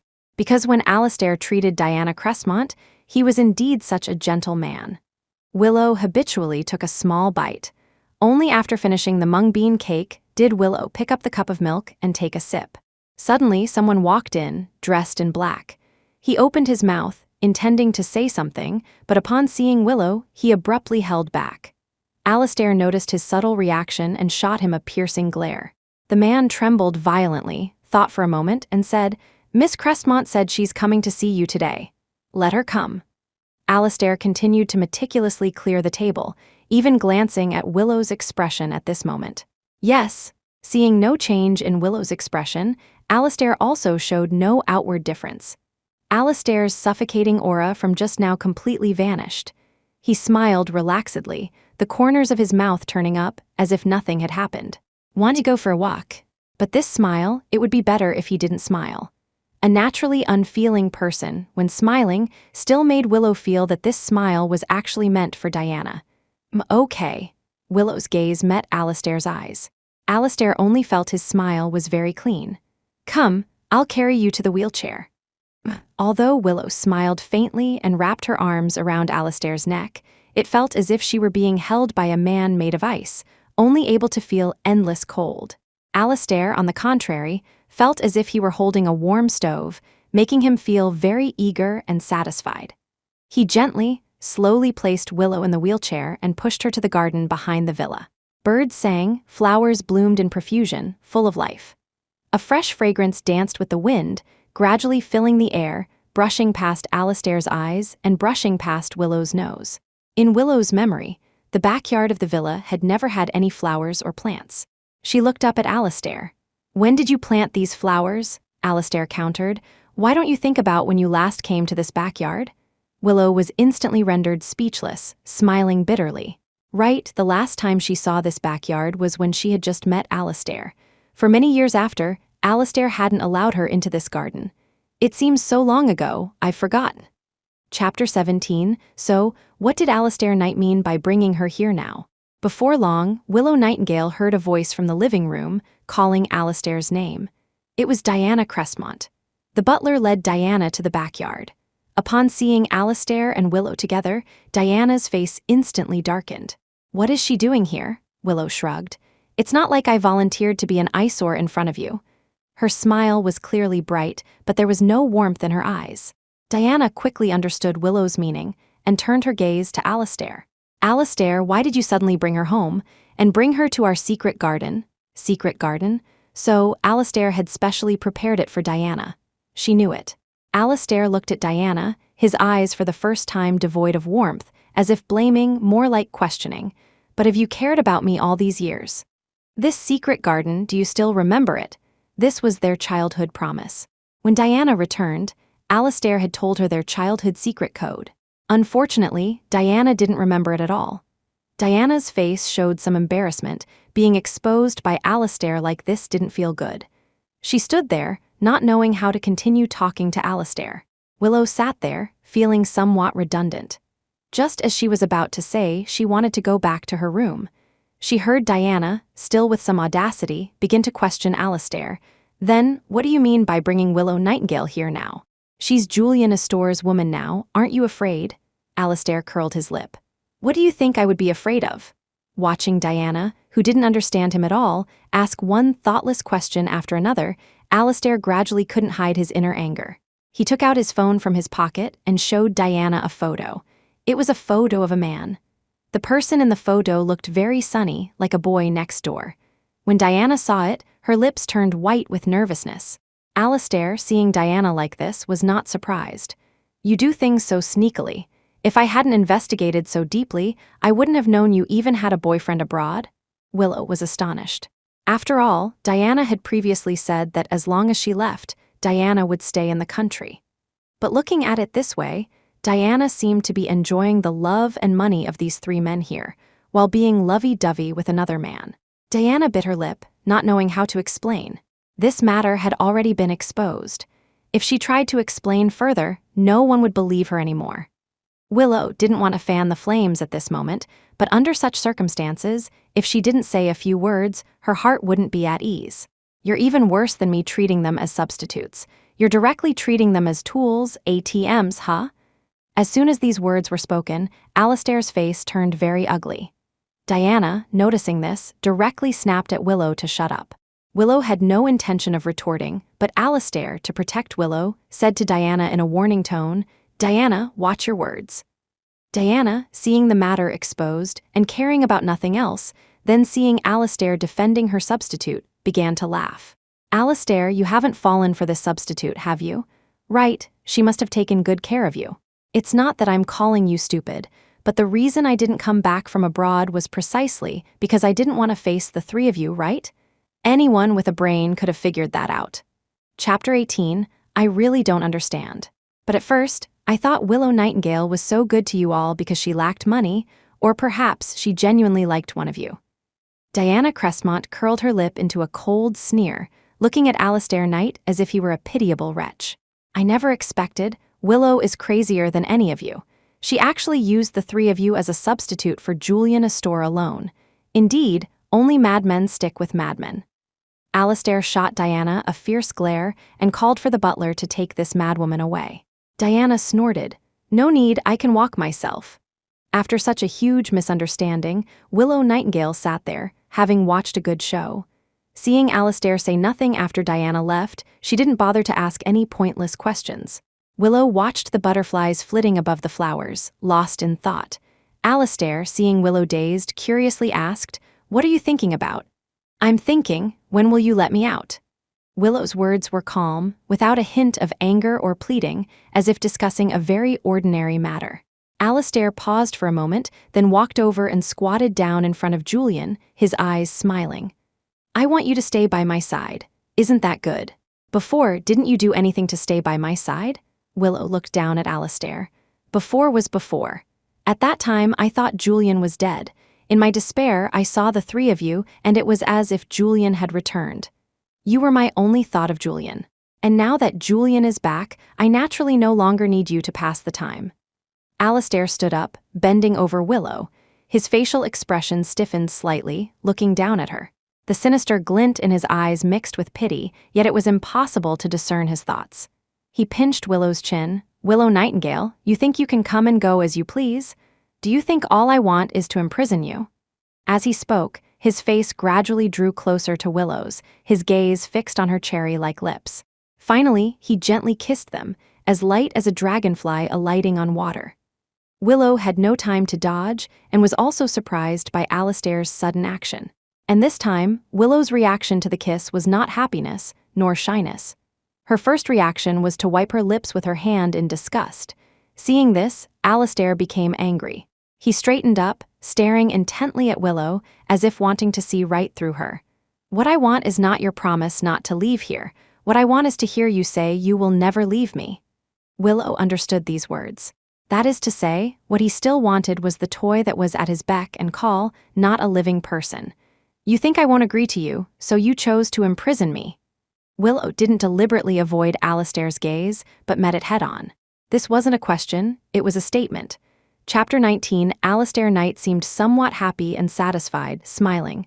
"There's always a voice telling me, you don't belong here." Then, gritting his teeth, he said word by word, "But I insist on keeping you, no matter what method." Why? After all, Alistair loved Diana Crestmont, not her, Willow Nightingale. Alistair looked up at the boundless sky, as if he had seen through something, somewhat melancholic. "Perhaps I've been lonely for too long, and you just happened to appear. Diana's betrayal, it made me see some things clearly. No matter when, I'm always thinking of you. When I saw you and Julian Astor being so intimate, I wanted to completely turn Julian into a dead man, but then I was afraid of losing you." Willow looked at Alistair's face, which wore a smile that felt very strange to him, not cold, not gentle. "But you don't love me, and I don't love you." They were just substitutes for each other. Who would develop real feelings for a substitute they sought? He smiled, somewhat desolately. "So I don't want to let you go." Willow fell silent. It was Alistair who finally broke the silence. "The sun is too strong. I'll take you back to your room." Alistair pushed him inside, only reaching the hall. He then practically carried Willow upstairs, up the stairs, all the way to the bedroom, carefully placing her on the bed, and left a kiss on Willow's forehead. "I've put a lot of books by the bedside, all ones you like to read. Your phone is there too. If you're bored, take a look. I'll come back to accompany you after I'm done with my business. Just don't even think about contacting anyone to help you escape." It was a warning. Willow acknowledged with a nod. "But can you not kiss me every so often?" Alistair fell silent, neither agreeing nor refusing. After a while, only Alistair remained in the room, lost in thought. She wasn't thinking about how to get out or how to get Alistair to let him out, but rather whether Alistair had listened to her words. Then what to feed her for 3 meals a day. Feeling a bit bored, Willow picked up her phone and glanced at it a few times. The messages and everything inside were still there, which surprised her a little. She had thought Alistair would delete everything. But eventually, Willow discovered the signal here was blocked. She could only play some small games that didn't require an internet connection. She figured Alistair wouldn't be foolish enough to give her a phone and then let her leave. But now Willow had a question. Were the 3 of them working together, and would they send her to Connor Steele's house according to the previous schedule? Or was this solely Alistair's decision? Alistair, as usual, came to talk to her in the afternoon, not mentioning anything about sending her to Connor Steele's. He didn't say, but Willow herself became curious. "Did you decide to bring me home yourself, or did you conspire with Connor Steele and Ethan Shaw?" Alistair roughly understood what Willow meant by asking this. They don't know about this. Willow was a bit surprised, even starting to suspect if Alistair had fallen for her because of past events. If, before Julian Astor returned, he had been this gentle to her. Willow might have appreciated it. Unfortunately, Julian had returned. Alistair was just a tool for diversion. Chapter 20, Alistair Knight. "If you keep me here too long, Julian Astor will get angry. What you're doing now is completely pointless." Willow Nightingale gently wiped her lips. "So what? At least you're here now." Willow looked down, saying nothing, because she had nothing more to say to him, nor did she want to talk about these useless things anymore. Alistair also sighed, yet still pretended to be calm and smiled. "You should rest well." Willow remained silent. Alistair seemed completely unsurprised by Willow's response, as if it were expected. He turned and left the room. Besides the sound of the door closing, there was also the sound of a key locking. Alistair looked up at the sun outside, bright and warm. But now, thinking about it, the moon, though dim and desolate, surpassed the sun of yesteryear. The tree suddenly swayed, some leaves with unstable roots falling off, landing in muddy puddles, stained with filth. "What's wrong? Can't sleep?" Mr. Lennox had also just groggily opened his eyes. Hearing a noise, he wanted to come out and see. Seeing Julian sitting alone in the garden looking at the moon, he rubbed his eyes, which he couldn't quite open, and asked, "Used to it?" Julian came back to his senses, smiling somewhat bitterly. "Always thinking about odds and ends at night." Mr. Lennox spoke while finding a cleaner spot to sit. "Young master, aren't you planning to look for Miss Nightingale?" Julian hesitated for a moment, then shook his head. This was, after all, something Willow herself had asked to resolve.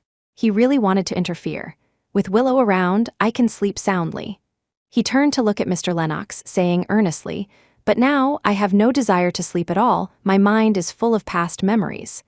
Then Julian placed both hands behind his head, cushioning it. Mr. Lennox sighed. "Young master, some things don't need to be dwelled on for so long. Just let nature take its course." Julian didn't believe in letting nature take its course. Hearing this, after a long pause, Mr. Lennox finally said, "Perhaps I should put it another way. Even if young master doesn't look for trouble, trouble will automatically find young master. Hasn't young master ever thought about why that accident happened back then?" Julian was stunned for a moment. He had indeed suspected this matter at the time, but he didn't have the time then, nor did he think much about it. "Someone must have been targeting you, young master, I think." As he spoke, he couldn't help but yawn. "I think it might be related to those three families." Julian thought his serious demeanor would lead to some earth-shattering idea. Hearing it, he just shook his head helplessly. Actually, this matter had flashed through Julian's mind before. He was well aware that his own capabilities were insufficient, not yet enough to contend with those three families. If they had already joined forces, the Astor family would definitely not be a match for those three families. Julian saw Mr. Lennox was tired and told him to rest early. Before leaving, Mr. Lennox also wished Julian an early night. Willow Nightingale was awakened by the sound of the door opening, but she didn't react. Only after hearing Alistair Knight's voice did she slowly open her eyes. She said nothing, slowly got up, washed up, and then began breakfast. Alistair stared at her, his eyes smiling yet carrying an endless chill. Willow didn't believe for a second that this person could fall in love with her. Chapter 21, "You can eat more of this, you're too thin." Alistair Knight was putting food into Willow Nightingale's bowl.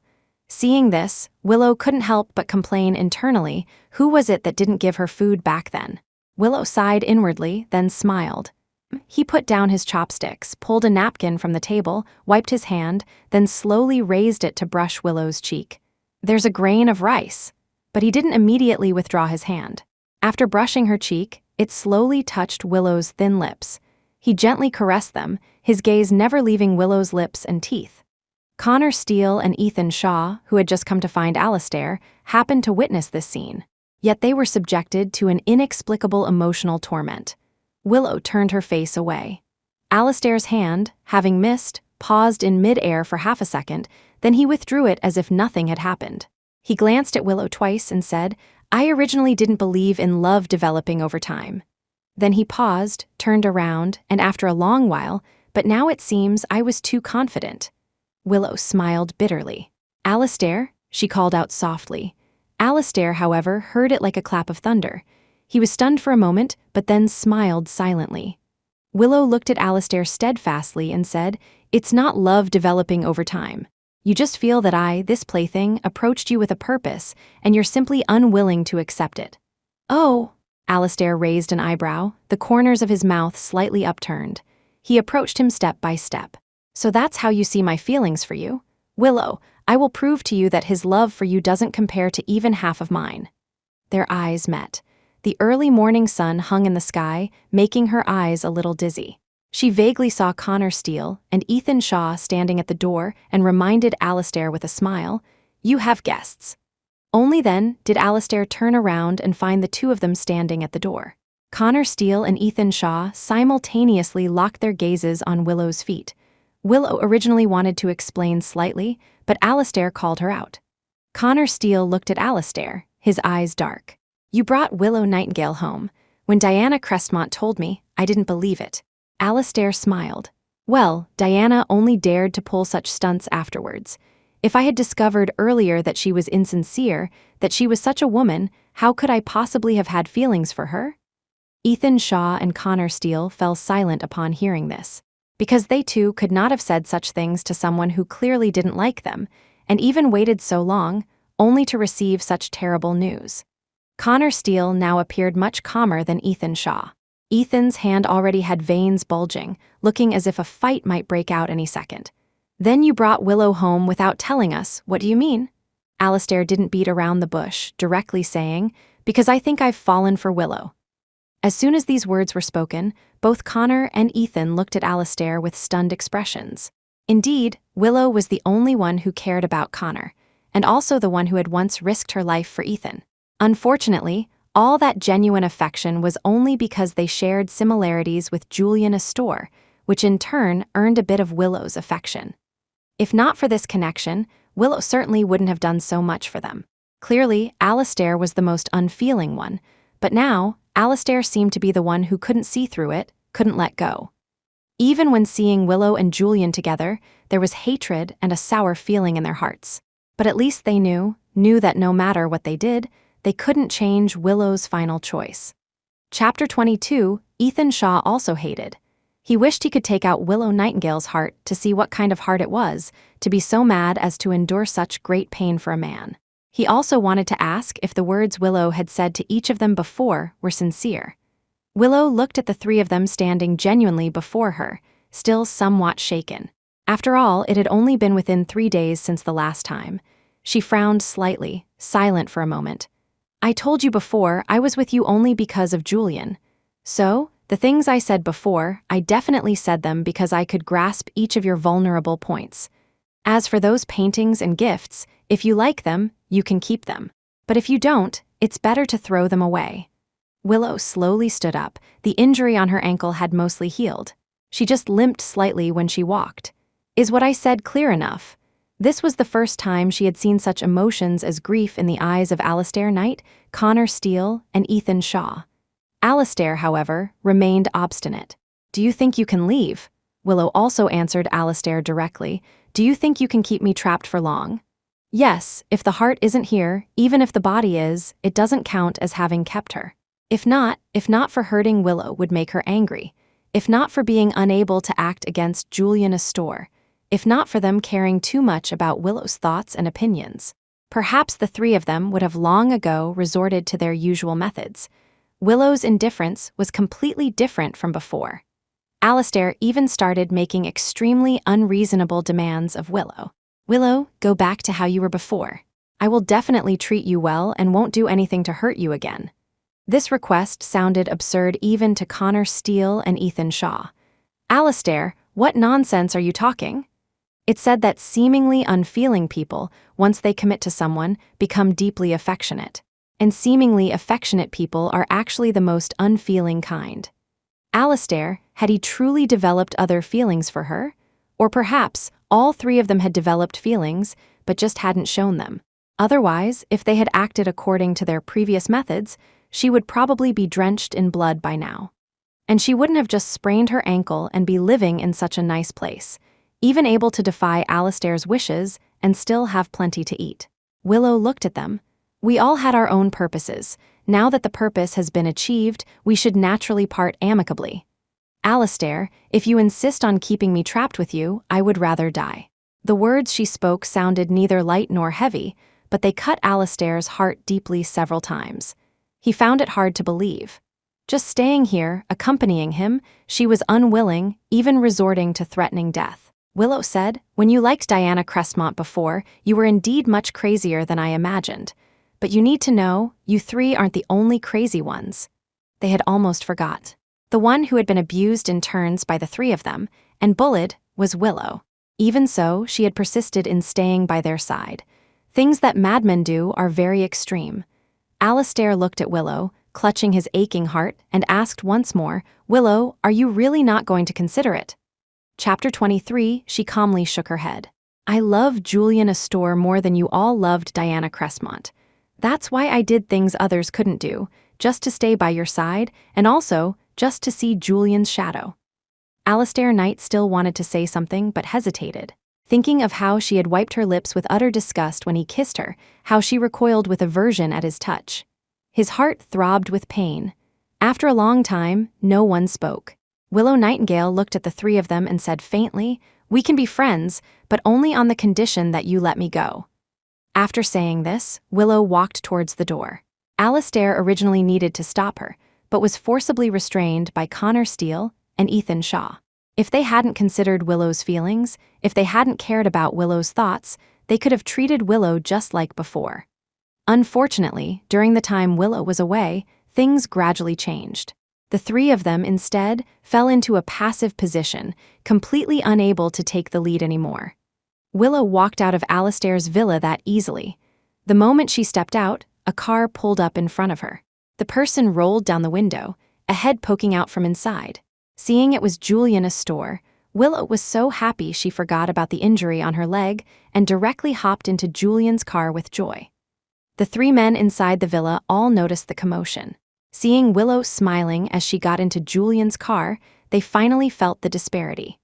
All the good things Willow had done for them before were, just like them, merely projections onto a facade for someone they liked. From beginning to end, it was never about them themselves. In the car, Willow told Julian about recent events. Julian hadn't expected Willow to be so successful. When they arrived home, Willow completely forgot about her leg injury and got out of the car by herself. But that sharp pain seemed to have aggravated her injury again. She smiled awkwardly at Julian. Julian directly carried Willow horizontally. "Don't you know how to take care of yourself? You're still an injured person." Willow also calmed down a bit, muttering, "My injury just now didn't hurt at all. I thought it had already healed." Julian's hand rubbed her ankle, as if coaxing a child. "Even if it's healed, you still need to be careful for a while. You're always like this." Willow knew she couldn't argue with him, but anyway, at the beginning, it was just because she was too happy to see Julian, so she forgot about her injury. "Don't comfort me like I'm a child." She waved Julian's hand away, then, thinking it wasn't quite right, silently reached out and pulled Julian's hand back to her ankle. Julian was initially a bit dazed, but was amused by Willow's small action. "You are my fiancé. If I don't comfort you like this, who else should I comfort like this?" Julian deliberately raised the end of his sentence, looking at her with interest. Seeing Willow's shy appearance, he seemed very satisfied and proud. Willow stealthily glanced again, watching Julian's expression. She finally couldn't bear it anymore. "Don't look at me like that." As she spoke, she lost her confidence. Julian glanced at Willow a few times and automatically conceded, All right. Chapter 24, Mr. Lennox came in with a first aid kit. Seeing the injury on Willow Nightingale's leg, he still asked with some concern, "Miss Nightingale, that person didn't do anything to you, did they?" Willow hadn't expected Mr. Lennox to be concerned about this. For a moment, she didn't react. "Not really, just injured my leg. Other places are fine." After Willow said this, she looked up at Julian Astor. He also looked down slightly. In a daze, Willow saw in Julian's eyes, magma dyeing an ocean red. And Julian, staring into Willow's azure and deep eyes, felt as if a gentle breeze had blown away all bad things. Sometimes, Willow always felt that Julian seemed to have no intense emotions. So calm. It was somewhat terrifying. Perhaps it was because of his face, which looked unfeeling. But once it involved her, he wouldn't let things go so easily. "Jealous?" Julian pursed his lips. No, Julian still said it decisively. "Really no?" Julian's throat moved, then he looked at Willow again and said with righteous indignation, "Yes, I just don't like you being with other people. Besides, they are 3 men, and their intentions towards you are not pure." These words were spoken, right in front of Mr. Lennox, carefully, word by word. Although it was clear what their usual relationship was like, once it was said so openly and comprehensively in front of everyone, it was still somewhat alarming. Well. Mr. Lennox deliberately cleared his throat, breaking the strange atmosphere. "Young master, Miss Nightingale, do I need to step aside?" Willow smiled and first asked Mr. Lennox to leave. As soon as Mr. Lennox left, Julian pressed her into his embrace, his forehead against her body, his voice tinged with laziness. So, you won't have any contact with them in the future, okay? Not even as friends. Willow sighed. Thinking about the words she had said to those three before, she started to regret it. She wished she hadn't said, "We can also be friends." She patted Julian's back. "All right, no friends." Julian sensed from Willow's actions that she was coaxing a child. "Willow, I'm not a child anymore." Willow released Julian and looked at him very seriously. Seeing her own complaint being mirrored by Julian, she asked, "Then how should I comfort you?" Julian smiled lightly. For some reason, Willow found his gaze exceptionally sinister. It felt as if Julian was brewing some bad idea. Willow thought of striking first before he voiced this request in his dream. She thumped into his embrace, like a cute little kitten. Her head rubbed vigorously against his chest, then she looked up, her beautiful eyes innocently and obediently gazing at him. "Julian, tell me how I should comfort you." Julian, amused by her antics, laughed out loud. "Willow, where can you find such a mischievous fiancé?" Chapter 25, Willow Nightingale feigned innocence, pretending not to understand what Julian Astor was saying. Julian gently held her soft back of the neck, his voice laced with a lazy amusement. "Willow, are you sure you want to hear?" She hadn't yet realized the seriousness of the matter and nodded foolishly. But the smile in Willow's eyes completely betrayed her. Julian saw through Willow's thoughts at a glance. She had actually guessed long ago what he wanted as comfort. "I want you." His voice whispered in Willow's ear, carrying a hint of seduction. Willow tugged at his tie, then looked at him again with an innocent and pure gaze. "What is it, Julian? I'm already yours, always have been." The warm breath escaping Willow's lips tickled his slightly flushed earlobe. Tingling, itching, burning. Julian, afraid of being teased by Willow into losing his senses, immediately picked her up and then said to her, "I want to eat your cooking." "It's been so long since I've had Willow's personally cooked food." Willow's expression froze. She was clearly very surprised by Julian's request, but she didn't say much and immediately agreed to Julian's request. She got up and went to the kitchen to start cooking personally. To be honest, it had indeed been a long time. Her cooking skills over these years, Willow felt, had improved a lot due to those past events. Julian leaned against the doorway with great interest, watching Willow bustling about. Willow looked over and said, "You're watching there, are you going to help me cook?" Julian quickly waved his hands and ran off. After about an hour, Willow came out with the dishes. But Julian's mind wasn't on eating at all. He was constantly staring at Willow. Willow's face turned red from his gaze. She tried to use her hand to block Julian's sight, but her hand was immediately grabbed by Julian. She asked, "Julian, eat." Willow's tone carried a hint of questioning. Julian realized Willow was genuinely angry and quickly shoveled 2 mouthfuls of rice into his mouth. Then he heard Willow muttering there, "You had stomach problems before, and you're still here watching me not eat. I don't know who else besides me can put up with you in the future."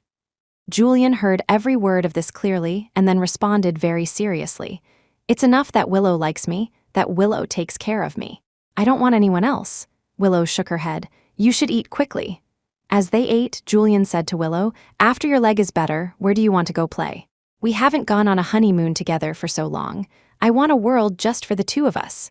Willow gazed at Julian, lowered her eyes and thought for a moment. "Anywhere is fine." "Where do you want to go?" Julian thought for a moment, picking at his food as he thought. He fumbled with a piece and it fell on the table. Willow helped him pick it up, even directly feeding it into Julian's mouth. "Finish eating before you think."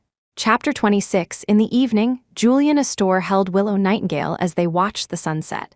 At this moment, an idea of where to take Willow formed in Julian's mind. "I've thought of it." Willow lay in Julian's arms. What place? Julian, however, was mysterious. When the time comes, Willow will know. For now, it's a secret. She hadn't expected Julian, after all this time, to still enjoy this kind of mystery and romance. She was also quite susceptible to this, so she agreed to Julian's plan. The next day, it wasn't until the afternoon that Julian finally set off with Willow. At that time, Willow was still wondering, what kind of place required them to depart at this specific time? They sat in the car. The gentle breeze wafted in through the car window, a warm current caressing her heart. "Where exactly are we going?" Julian smiled meaningfully. The distant sunset had already fallen, leaving only a faint halo of light. The car continued forward, as if chasing the sunset. Willow, seeing Julian being mysterious all day long, didn't press further. Until evening. Although it had only been a few hours in the car, sitting in the car was excessively boring. She asked Julian how much longer it would be. Julian didn't answer, just said softly, "If you're bored, sleep for a while, I'll call you when we arrive." Hearing Julian's words, Willow nodded, closed her eyes, and planned to rest a bit. Leaning against the car's back seat, she drowsily fell asleep. Perhaps it was a bit stuffy in the car, sweat beaded on the sleeping Willow's forehead. Julian had been very alert.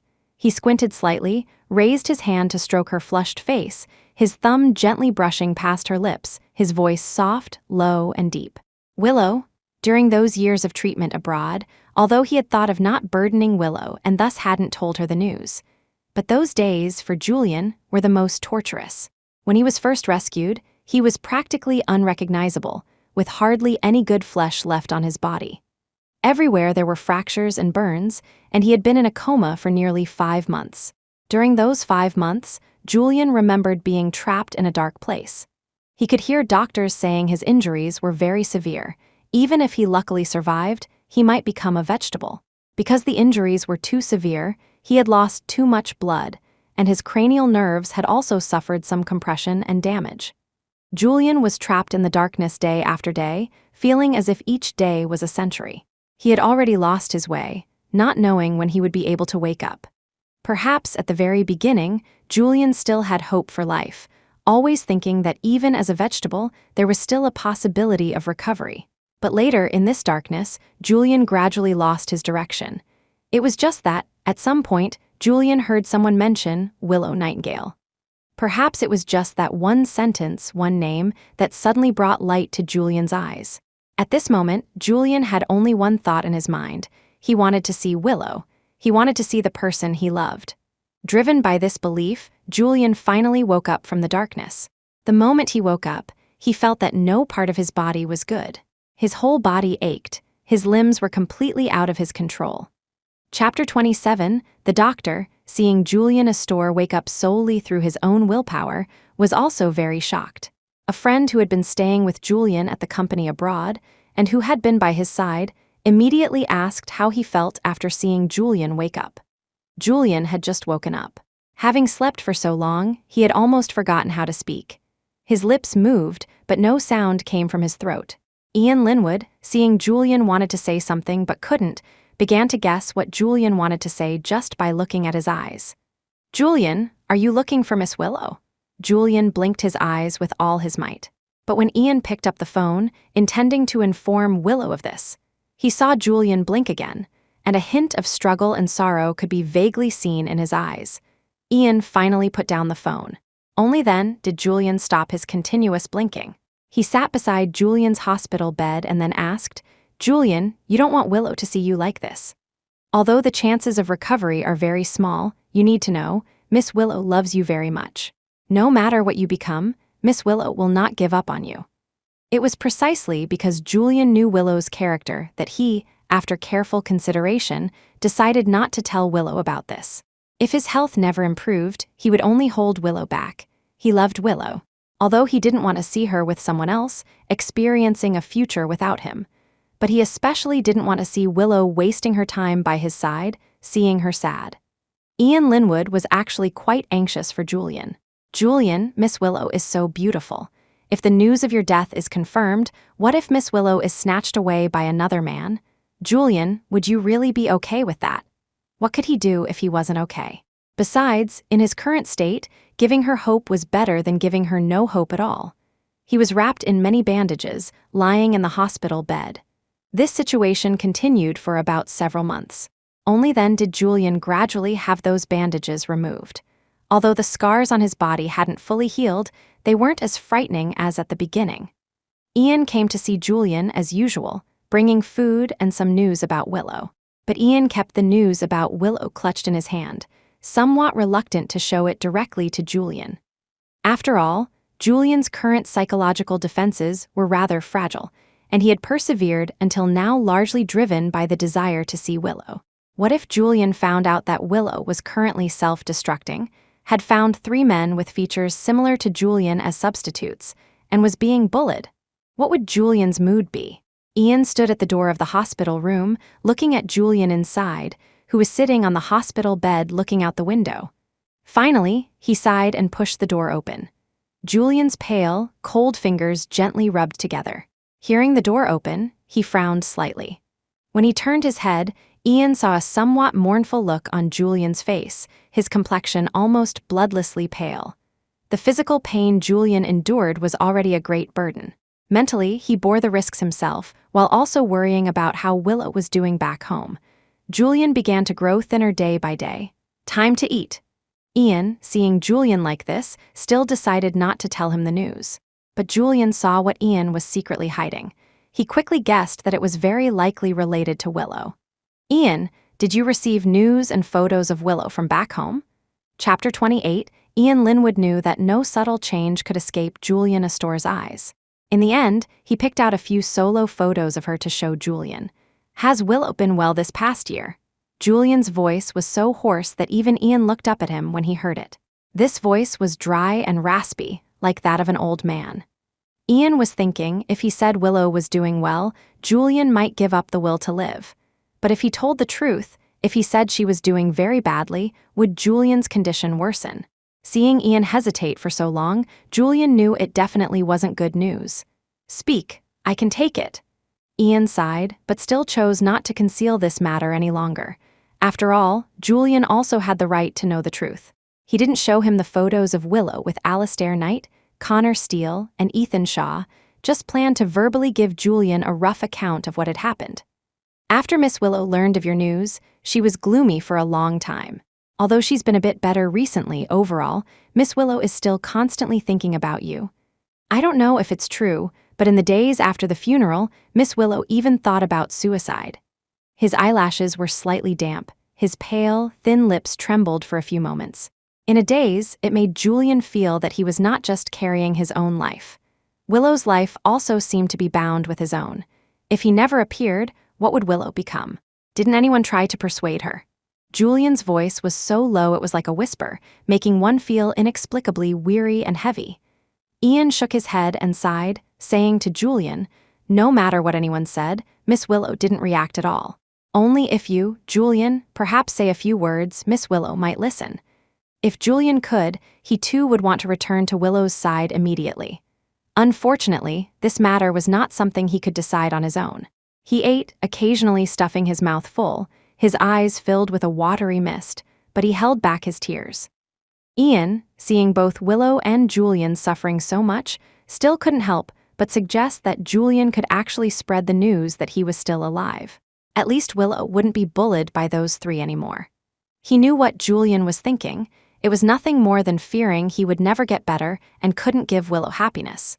Ian looked at Julian, finally took away the finished food box, and told Julian about the rehabilitation plan the doctor had arranged for him. The doctor said there's still hope for your 2 legs to recover, it just requires some time and effort. As long as you don't give up, anything has a chance of recovery. After Ian left, Julian silently looked at his own legs. When he tried to control his feet to move, he had to use almost all his strength, but those 2 feet were like someone else's. They completely disobeyed him. The more Julian thought, the angrier he became. The more he thought about Willow possibly doing something foolish again for his sake. His heart kept blaming himself. Julian clenched his fists tightly and slammed one hard onto his thigh. No pain, no sensation. Chapter 29, at night, heavy snow fell outside. Julian Astor imagined what Willow Nightingale would be doing at this moment. Would she be playing in the snow? Even though the window wasn't open and the heating was on in the hospital room, Julian always felt it was very cold in there. And very dark. Every time night fell, Julian would recall what Ian Linwood had told him about Willow. He curled into a ball, his shoulders trembling slightly. He covered his eyes with his hands, tears silently streaming through his fingers. Julian missed Willow dearly, longed to see her. But these 2 uncooperative legs made Julian shrink back time and again. During the day, the rehabilitation doctor found Julian and said he could try massaging his own legs first to see if there was any sensation. If it didn't have any effect, Then they would increase the training intensity in the rehabilitation room. But he had to remember not to overtrain, as it would worsen the injury. Julian had thought about giving up, but just thinking of Willow, Julian persisted. He was helped by Ian to the rehabilitation room. Once Ian let go, Julian, like softened clay, nearly stumbled and fell. But clearly, Julian didn't want this. Ian immediately helped Julian up and took him to the rehabilitation exercise area. Julian gripped the iron bars beside him with both hands, wanting to walk forward using his feet. Although he did manage to walk a short distance, it was actually all thanks to his arm strength. Julian's feet played no role at all. The strength in his hands was also quickly depleted. Julian's tall, slender body nearly stumbled and fell, a pale, gloomy look settling on his brow. When a person is on the brink of despair, any setback or failure is, in fact, an unforgettable injury to them. Julian's gaze was vacant, casting a broken, desolate aura over his entire being. Ian, seeing this, immediately rushed over and offered words of comfort. "It's okay, Julian.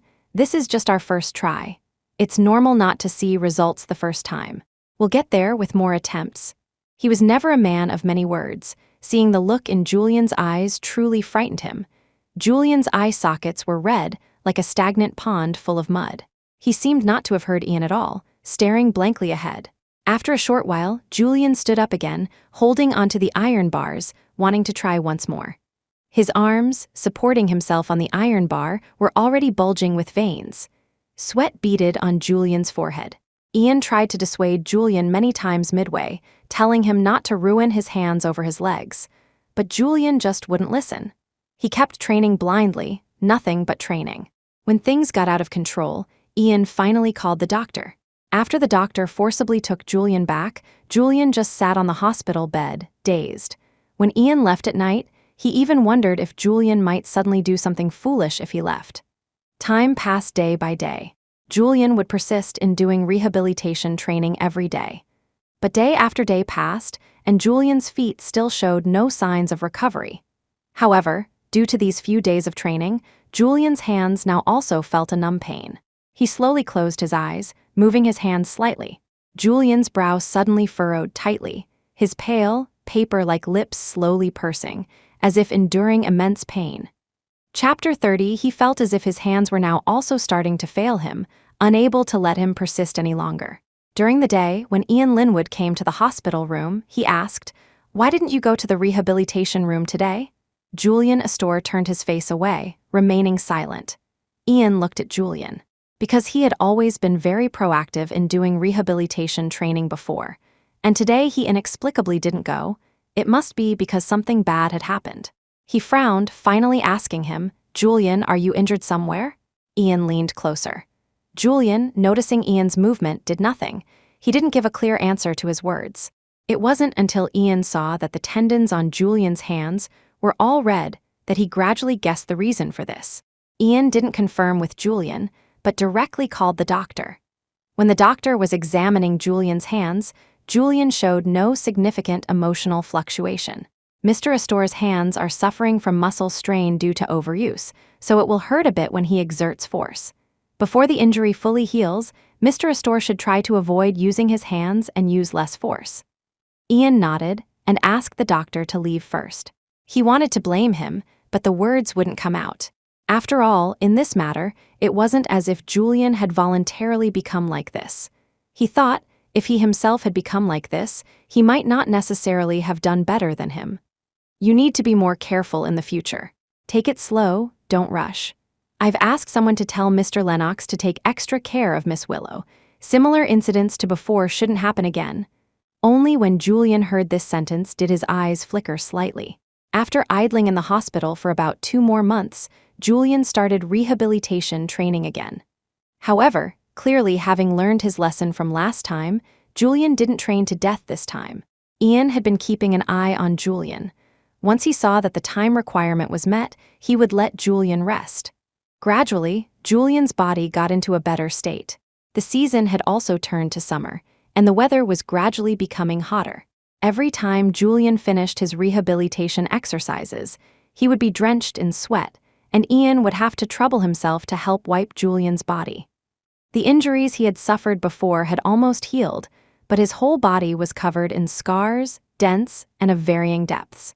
Under Ian's massage, Julian's feet gradually regained slight sensation. Although the feeling wasn't very strong, at least it was developing in a positive direction. After that, he no longer felt that anything could stop him from returning to the country to see Willow Nightingale. On the eve of his return, Julian was still thinking about how to return to Willow's side without scaring her. But the moment he saw Willow, it seemed like nothing else mattered. Willow didn't show any dissatisfaction towards him because of this matter either. The moment she saw him, she immediately threw herself at him, whispering how much she missed him. Julian looked at the sleeping Willow, subconsciously glanced at Willow's wrist. He tried to remove the bracelet Willow was wearing, but Willow seemed very sensitive. When Julian touched Willow's wrist, she yanked it back. Then she slowly opened her eyes. Willow noticed the surprise and heartache that flashed in Julian's eyes, then her gaze fell on her own wrist, suddenly feeling a bit guilty. WH. What's wrong, Julian? Chapter 31. Julian Astor shook his head, then withdrew his hand. Nothing, just wanted to look at the bracelet you're wearing, but you suddenly pulled back. Willow Nightingale seemed to let out a sigh of relief, then casually made an excuse. Oh, it's just a bracelet, nothing special. She even tried to hide her wrist, afraid Julian would see something he shouldn't. Seeing Julian remain silent, Willow felt a bit uneasy. How much longer until we arrive? Julian looked at Willow. A faint, almost imperceptible smile always played on his lips. He sighed softly before answering, about 10 more minutes and we'll be there. As soon as his words fell, Willow's spirits immediately lifted. On one hand, she was curious about what kind of place it was. On the other, she was still wondering if Julian had genuinely just wanted to look at her bracelet. Julian glanced sideways and saw Willow contemplating something. His fingertip gently scraped her pert nose, his eyes filled with a tender smile. What mischievous thoughts are you brewing? Julian's voice was very low, whispering in Willow's ear. Willow giggled shyly but avoided answering Julian's question. At this point, Willow looked at the scenery outside and noticed they were in the countryside. Could he be taking her here to experience rural life? Julian helped Willow out of the car, then led her to a villa in the countryside. Willow looked a bit shocked. So many vegetables and fruit trees were planted here. This house was like a villa, just a bit more rustic in appearance. This is, Julian held Willow's hand and said, my grandmother's house. She doesn't like the city, so she's always lived here. Willow never imagined Julian was taking her to meet his family. She quickly looked down at her clothes. Is what I'm wearing okay? Julian, seeing her so nervous, comforted her. It's fine, my grandmother doesn't care about these things. Before Willow even went in, she saw an elderly woman sitting there, playing with a small dog. Julian called out, Grandma. Grandma Astor and the little dog simultaneously turned their gazes towards Julian. The little dog immediately rushed over, showering Julian with licks. It also wagged its tail at Willow. Grandma Astor was quite surprised by Julian's sudden visit, especially since there was a girl standing beside him. Hello, Grandma. Willow didn't know what else to say and blurted it out. She looked Willow up and down, her face beaming with a satisfied smile. Willow, right. I've heard Julian mention you many times. Then Grandma Astor led Willow and Julian inside. The little dog followed Willow. Seeing the dog liked following her so much, she reached out and scooped it into her arms. Grandma Astor prepared dinner for Julian and Willow. She didn't say much at this point. After all, they had been traveling for so long. Grandma Astor just told them to eat dinner and then go rest. Grandma Astor's bedtime was much earlier than theirs, but neither Willow nor Julian could fall asleep so early. So Julian took Willow for a walk around the area. Streetlights were installed all around, so even at night, it was very clear to see. Chapter 32. Willow Nightingale sat there and asked Julian Astor, Grandma lives here all alone, won't she feel lonely? Julian thought for a moment. Actually, he had asked Grandma Astor this question before. Grandma says she likes living alone, and she finds this place quiet and very suitable for retirement. Grandma also likes to keep busy, so picking fruits and planting vegetables, she really enjoys this kind of life. Although it looked quite large from the outside, it wasn't actually very big inside. After all, if one person lived in too large a house, other areas would be neglected. I see, Willow nodded. Indeed, just blowing the evening breeze and living in this place for retirement was quite nice. Julian had told Grandma Astor in the evening that they might not eat breakfast tomorrow. But Grandma Astor said that skipping breakfast was bad for their health. Under strong insistence, Julian and Willow still got up for breakfast. It was already noon. Julian thought they should probably make lunch, but seeing Willow and Grandma Astor chatting so happily, he didn't want to disturb them. So he thought he'd find where the kitchen was himself. To be honest, there were only 2 floors here, with 3 rooms and a room that could almost be called a living room. Inside, a small space was a staircase, which wound around to the back where there was a small kitchen. The space inside was completely inadequate for eating, only for cooking. If they wanted to eat, they had to go to a dedicated small dining room. Julian glanced at the ingredients in the refrigerator. Fruits, pork, potatoes, some cabbage, and tomatoes. Eggs were also placed outside. Indeed, it was the Willow who loved scrambled eggs with tomatoes. Without a second thought, he started cooking. Perhaps because she hadn't seen Julian for too long and was worried he might have fallen into the toilet or something, she ran out to look for him. She didn't find him in the toilet, but heard a noise in the kitchen.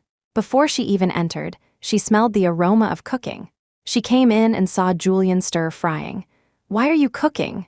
Julian didn't turn his head and replied calmly, "Well, it's your first time meeting, so you two should chat more." Actually, what Willow wanted to say was, "Is your cooking even edible?" But driven by her conscience, Willow ultimately didn't ask, to avoid hurting Julian's pride. After a short while, his grandmother also came looking, immediately trying to snatch the kitchen knife from Julian's hand. "Grandma, you and Willow chat more. I can cook." "No way, Julian is a guest, how can we let you cook?" Grandma was a bit stubborn, but she couldn't win against Julian.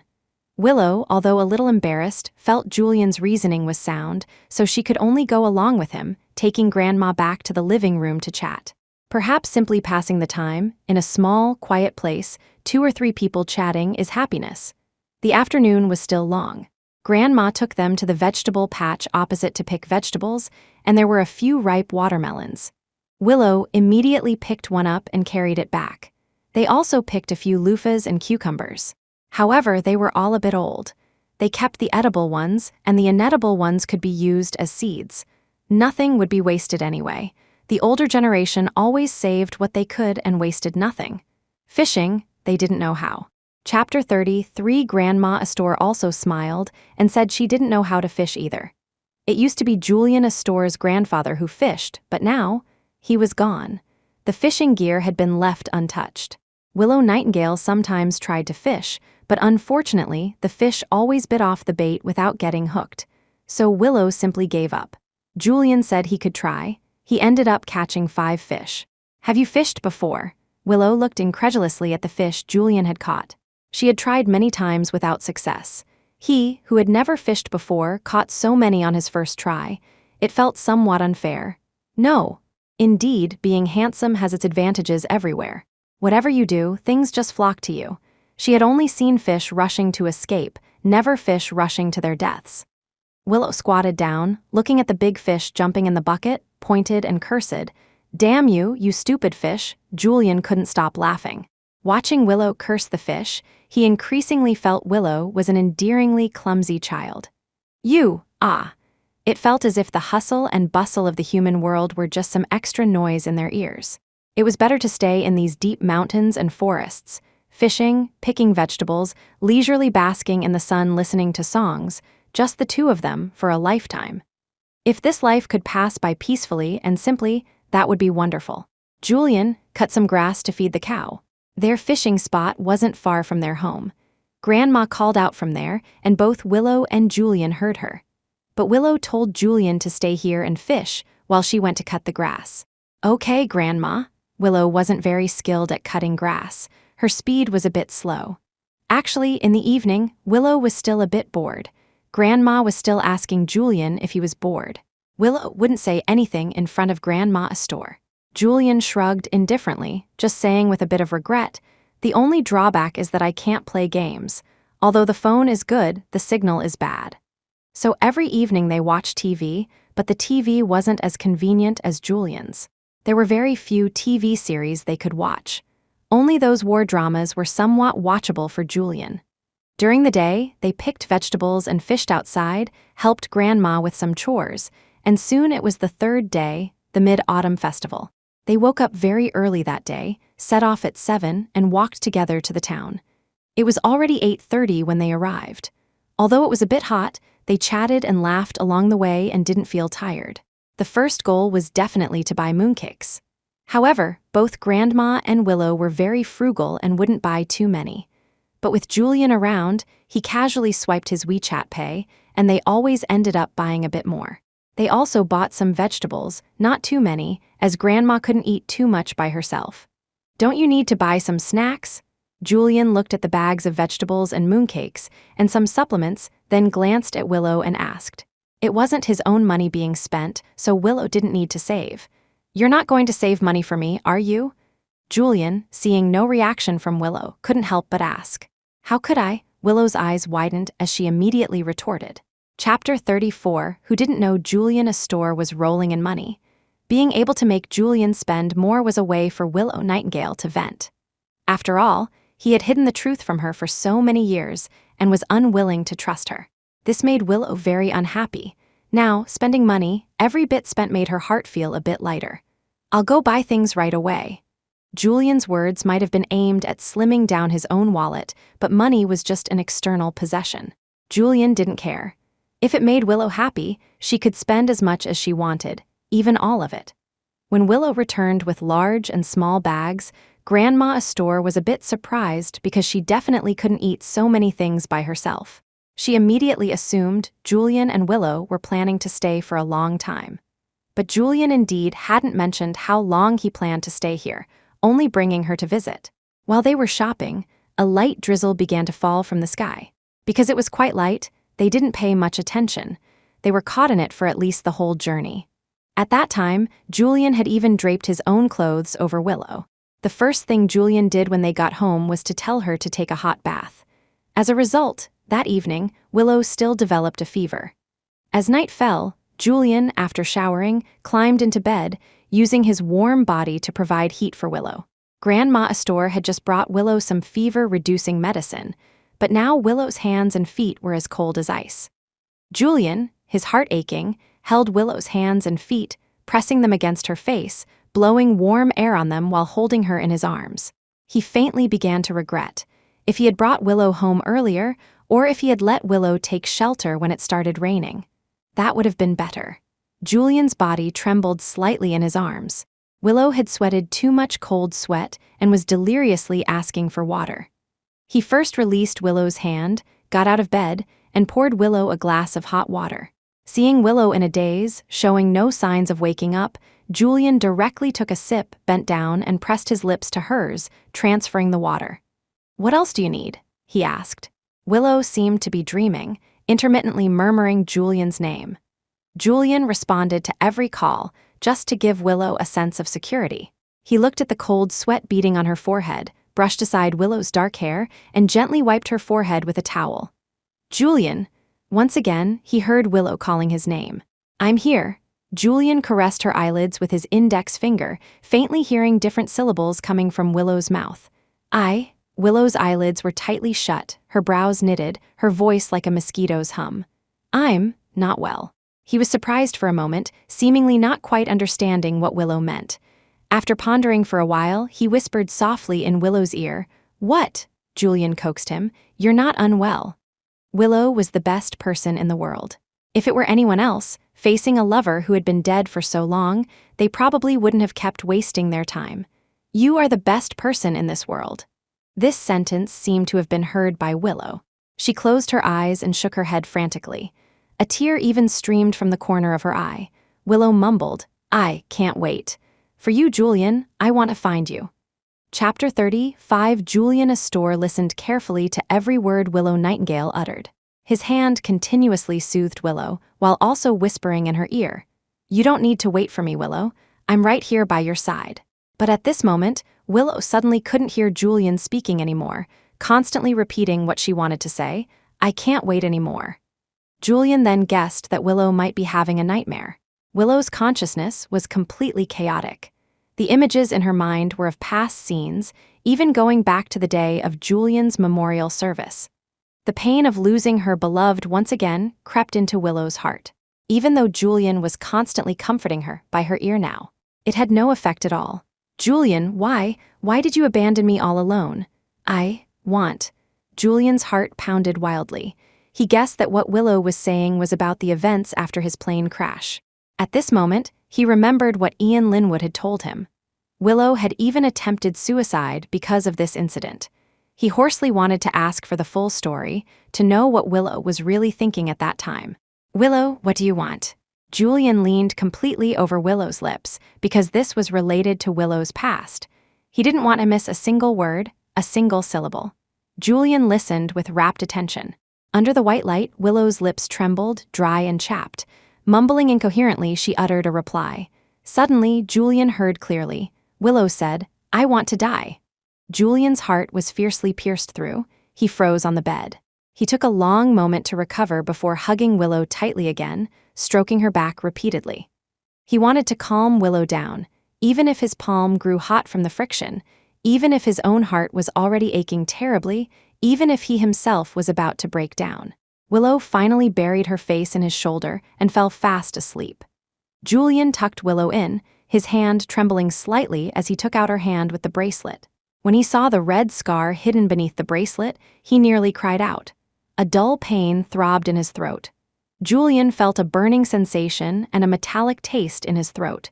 Despite several attempts to suppress it, it was no use. Julian looked at the sleeping Willow and silently vowed to himself that no matter what, he would protect Willow. Although Julian would still feel a bit jealous knowing about Willow's entanglements with those three men, seeing Willow, he somehow couldn't feel jealous anymore. But now, Julian suddenly changed his mind. Alistair Knight, Connor Steele, and Ethan Shaw had bullied his woman. How could they get away with it? If it weren't for Ian Linwood coincidentally taking photos of Diana Crestmont abroad, her affair might indeed have remained perfectly hidden. Unfortunately, Diana had provoked someone she shouldn't have. So Julian found a way to send that photo to Alistair, and then revealed a few secrets about Diana's boyfriend abroad. Now, Diana should be down to the point where no one wants her, right? Chapter 36. Julian Astor suddenly felt it wasn't enough. Such a small punishment, what did it even count as for them? But then he thought again. Willow Nightingale had already resolved her private matters with Alistair Knight, Connor Steele, and Ethan Shaw. If he interfered again and made Willow unhappy, what if she refused to marry him? He returned to bed, held Willow's curled-up body, and simply stopped thinking so much. The two embraced, both feeling so secure. It rained in the middle of the night. At over 8 o'clock, the sky was still dark. Julian had woken up long ago, just sitting there, keeping Willow company. Because there was no signal, looking at his phone was just reviewing some simple schedules, looking and waiting for Willow to wake up. In Julian's impression, Willow had always been the cheerful and easily shy type. Every time he inadvertently saw the scar on Willow's wrist, he couldn't help but think, if they had discovered it later, would Willow's situation have been even worse? Would he have lost Willow forever because of what happened back then? "I'm afraid you'll leave me, Julian." A sentence suddenly echoed in his dreaming mind. Just this one sentence seemed to make Julian remember that, long ago, Willow had said such words. At that time, he remembered he had that face and that roguish tear mole and somehow became the school's kingpin. But he was usually very approachable, just didn't talk much. Except when facing Willow, he would always be smiling. That time was because the class was holding a small event, and it was also the first day he was with Willow. At that time, they still didn't know what their class teacher, Mr. Evans, was planning to do. But this matter quickly spread. Then it caused a rebuttal from the students around Mr. Evans. After it gradually spread, all the students in the entire class also knew Mr. Evans's idea. Thus, it caused a commotion throughout the classroom. All the students were collectively refuting him to express their disapproval. With so many people rising in protest, Mr. Evans had no choice but to repeatedly agree, stating that he would not go back on his word and would definitely perform later. Under this guarantee, the students temporarily let Mr. Evans off, but they still didn't quite believe it in their hearts. They had already prepared to hold Mr. Evans down later to prevent him from escaping. In the classroom, the curtains were drawn and the lights were not turned on. Only the light from the large screen remained, along with the small lights on the decorations made earlier. The small lights cast a dim glow, tinged with orange-yellow, making it look exceptionally warm. Everyone else sat quietly in their seats. The previous noisy clamor had also stopped, leaving only silence. Everyone was waiting for the two people standing in the empty space in the middle of the classroom to begin singing. After the soothing prelude, a girlish voice began, instantly making everyone involuntarily close their eyes. Chapter 37. Even in winter, even though the snow outside had stopped, and it was still a world of white. The scene of a hot summer day still flashed before everyone's eyes, deeply immersing them in it. Following the girlish voice came Julian Astor's unique minty tone. The minty voice, as if appearing, brought with it a cool breeze, blowing away the summer heat, soothing the restlessness in everyone's hearts. During the climax of the music, the girlish voice and the minty voice combined. Heat and coolness intertwined, seemingly creating a wonderful world, much like paradise, feeling exceptionally comfortable. Even when it finally reached the end, until the last note faded, everyone was still immersed in such singing, reluctant to open their eyes and break away from the scene before them. Willow Nightingale slowly opened her eyes and then saw Julian. His eyes were looking at her, as if holding a galaxy. In the eyes of the galaxy, there was exceptional affection, as if his eyes only held her and nothing else existed. Willow couldn't deny that under Julian's gaze like this, her heartbeat seemed to stop for a moment, and her vision gradually blurred. After her heartbeat stopped, it began to beat violently. The surroundings were still as quiet as before, so quiet that Willow felt she could hear her own strong, pounding heartbeat. Under the orange-yellow light, a boy and a girl faced each other. Because they were singing, they both held microphones and stood relatively close. Both wore blue and white school uniforms as their outer layer, their gazes fixed on each other. One tall, one short, they looked exceptionally well matched.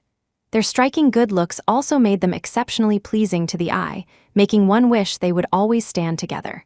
In the end, it was Willow who looked away first. Her face also looked somewhat unnatural, as she tried hard to suppress the violent beating of her heart. Willow kept telling herself in her heart, stop beating, endure it, quickly suppress this strange feeling. However, it still wasn't very effective. But even if it wasn't very effective, it still had some small effect. Willow's heartbeat was no longer as rapid as when she had made eye contact with Julian.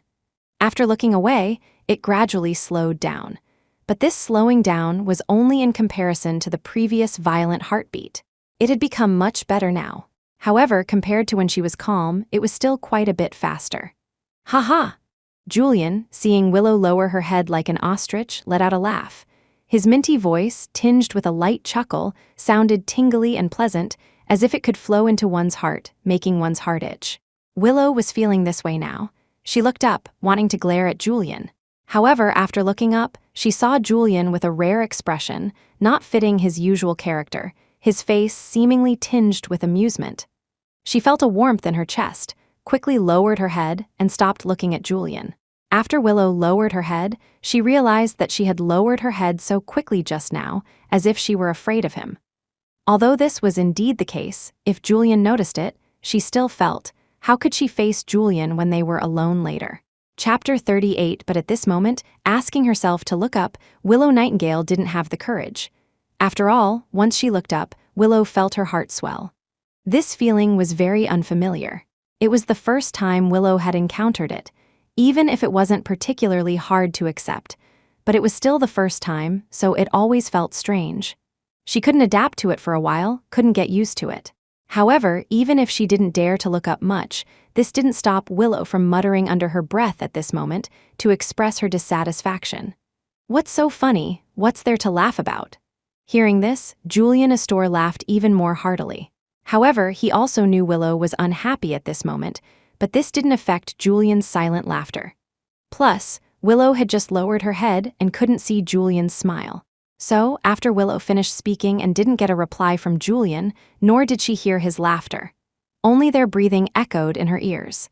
At this moment, Willow couldn't help but feel a bit flustered. Her mind replayed her words from just now, and she anxiously asked herself in her heart, "Was I a bit too harsh just now? After all, his laughter is his own right, I shouldn't interfere. The most important point is, did I make him angry?" Julian, seeing Willow with her head bowed, her naturally curly hair lying docilely on her head, Julian's lowered fingers caressed it for a moment. Finally, he couldn't resist, raised his right hand, placed it on Willow's hair, ruffled it twice then, afraid of ruffling it for too long and worrying Willow would be unhappy. So he quickly put his right hand down.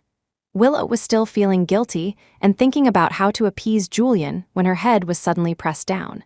For a moment, she really felt a bit unable to react. Her eyes filled with surprise as she looked up. Even her earlier panic was instantly thrown to the back of her mind. At this moment, only shock remained. And on her face, there was still a dazed look, not understanding what had happened, and also a sense of bewilderment, as if she didn't know what day it was. "Let's go, it's over. Let's go back to our seats." Willow, seeing Julian standing beside her, listening to his slightly coaxing voice, also laced with a hint of indulgence.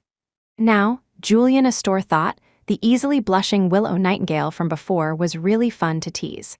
Another time was during the sports meet. University sports meets were generally held once every 3 years. At that time, they were in their 3rd year. He and Willow had been together for another 3 years.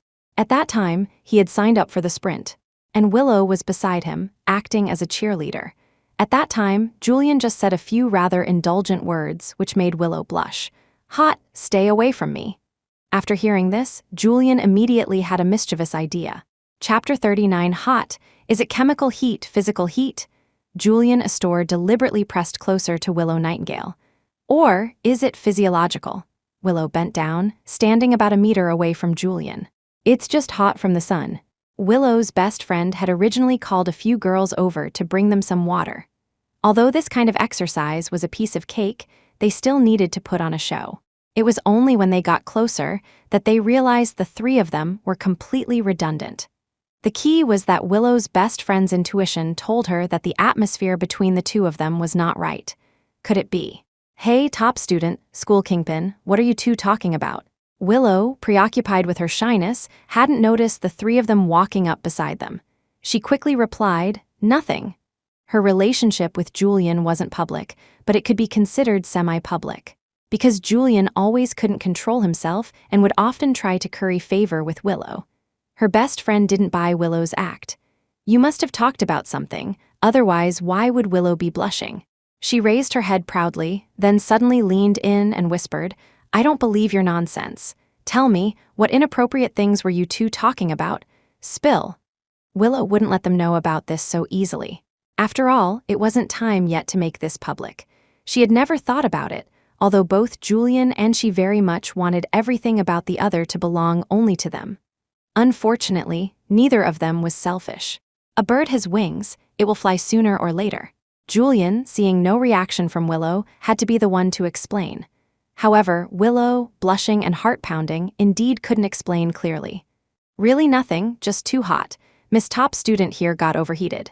I was just saying I'd treat Miss Top Student to an ice pop." "Really?" Her best friend looked at them skeptically. Willow, after hearing what Julian said, nodded repeatedly, "Really?" Only then did the matter rest. After the last event was completed, they quickly ranked the 1st, 2nd, and 3rd places for the sports meet. The 1st place for the 3rd year was undoubtedly 3rd year, Class 1. After all, they were 1st in almost every event. After they finished competing, it was 4 in the afternoon. The class teacher gave them the rest of the time off. During the evening self-study session, the class teacher stood on the podium, smiling broadly, looking very happy. She said, "I'm very pleased that you all worked so hard to get 1st place. You are truly amazing. Then does the class teacher have any rewards for us?" There were still some thick-skinned students below who, besides wanting the prize money from the school, shamelessly asked their class teacher for rewards. The class teacher seemed to have prepared long ago and replied very briskly, "Naturally, there are. However, I'll tell you what the reward is when everyone is here tomorrow. Also, after the National Day holiday, there will be exams. I hope you all study hard during the holiday, get good grades, and achieve a ranking like this sports meet. That would be best. Mr. Evans, you shouldn't count on us for that. You can't count on us. You could, however, have our class's top student get 1st in all subjects. That would pull up our average score quite a bit," said her best friend. She was always the most excited during the teacher's self-study class, but in math class, she could absolutely manage to never look up if she didn't have to. Chapter 40, that was indeed true. Their class teacher, Mr. Evans, had taught them for a year and certainly understood their grades and each person's level. There was hardly any significant improvement or fluctuation. Not regressing was already good. But you're in your second year now. You should be studying hard, right? I wasn't too strict with you in your first year. In your second and third years, I won't let you play around. If anyone's major subject score is below 60 in this monthly exam, you'll be punished with double homework. I'll check each one of you, don't even think about running. As soon as the class teacher finished speaking, a chorus of groans filled the classroom. No way is the class teacher really that heartless. This trick of acting cute and pitiful was completely ineffective on their class teacher. After all, with so many years of teaching experience, she naturally wouldn't be so easily deceived by this sob story. To deal with stubborn students like you, one must be a bit ruthless, otherwise it's completely useless. All right, it's settled then, but it's not like I'm giving you no chance at all. Are you all pinning your hopes on the class president? Although your class president is indeed the top student in the city, she can't necessarily pull up our class average to a respectable level on her own. You are a collective. Relying on her alone definitely won't work. I'll give you one chance. If your average score reaches 70 or above, I'll let off those students who didn't reach 60. As the class teacher spoke, the students grew tense. She paused for a moment, then added, "But if I find out you're cheating, then everyone's homework will be doubled." The class teacher had spoken so firmly that cheating was indeed difficult for them. But how could those, who usually had such poor grades, possibly transform into good students during a single National Day holiday? The problem was too big. Willow Nightingale hadn't interjected in their conversation from beginning to end because she was thinking about the heart-pounding, blushing moments from the daytime. Although she was always the one to initiate the teasing, Julian Astor's face was like a naturally thick-skinned one. She had never seen his face even slightly red, not even a little. All day long, it was Willow herself blushing in embarrassment. She even suspected Julian was a player, flirting without blushing or his heart skipping a beat, like a seasoned veteran in love. But Julian quickly noticed something was off with Willow beside him and asked, "What is Miss Top Student thinking about?" Willow was startled by Julian suddenly leaning in. Hearing him still use that nickname in private made her feel rather uncomfortable. "Stop calling me that, it's weird." Julian then tried several other nicknames, calling out a few times, "Campus Belle Sister," "Little Willow, Ying Ying." "Shut up." But Willow's face still blushed unrestrainedly. Then she thought of using homework and memorization to divert her attention. But the more she tried not to think about it, the more her mind stubbornly went back to it, causing Willow not to sleep well that night. The next day, she complained to Julian about it. But Julian, on the other hand, had a delightfully good night's sleep. The next morning, Julian still came with that driver. Every holiday, Julian would unilaterally take Willow to his villa, saying he wanted Willow to tutor him, but in reality, he just wanted to go home with Willow. "Here, let me help you." The driver uncle saw Willow carrying her suitcase, which looked a bit heavy, and went over to help her carry it. Although Willow felt embarrassed since it had been taken from her, she still had to say thank you. "Thank you, uncle." Julian helped Willow open the car door. "Come, let's go home." Willow froze, her attention completely off getting into the car, so much so that she hit her forehead hard. This left Willow with a bump on her forehead from then on. However, it didn't look too serious. Julian gently stroked her forehead a few times, dotingly, not forgetting to tease her. "Look at you, like a little kid, don't know how to protect yourself. What, can't wait for Big Brother to be your shield." Hearing this, Willow unhesitatingly pushed open Julian's hand, pouting like a wronged little wife. "Get lost, I'm a grown person, I don't need your protection. School kingpin, please look in the mirror and see what you look like. Don't lose your chastity inadvertently." Julian sneered dismissively. "At least I'm a rather roguishly handsome school kingpin, even if not the fiercely intimidating type." Suddenly, a sharp turn made him lose his balance, and Julian pressed against Willow, whispering in her ear, "Besides you, I wouldn't even look at another girl." This sentence sounded very domineering, but to Willow it felt incredibly tingly and unbearable, her heart racing wildly. Because they were so close, they were about to kiss. Willow gently pushed him away, indicating there were still people around and they couldn't be too obvious, otherwise, it would be terribly embarrassing if they were discovered. Julian shrugged. He didn't really care if anyone saw. Then he obediently sat back in his seat. Recalling these memories, Julian Astor sat there, chuckling to himself. Willow Nightingale, who had already woken up, saw him acting like a fool and asked, "Julian, have you gone silly?" Julian, hearing a slightly hoarse voice beside him, looked over with a surprised expression, only to find Willow looking at him with a blank gaze. "You're awake. Are you uncomfortable anywhere else?" Willow shook her head. Thirsty, he poured Willow a glass of water. After drinking the water, Willow continued to ask, "What were you laughing about just now?" "Nothing." Julian directly changed the subject. "I was just thinking about where to take you to play." "Willow, Julian left a kiss on her forehead. "To see the northern lights. I want to marry you."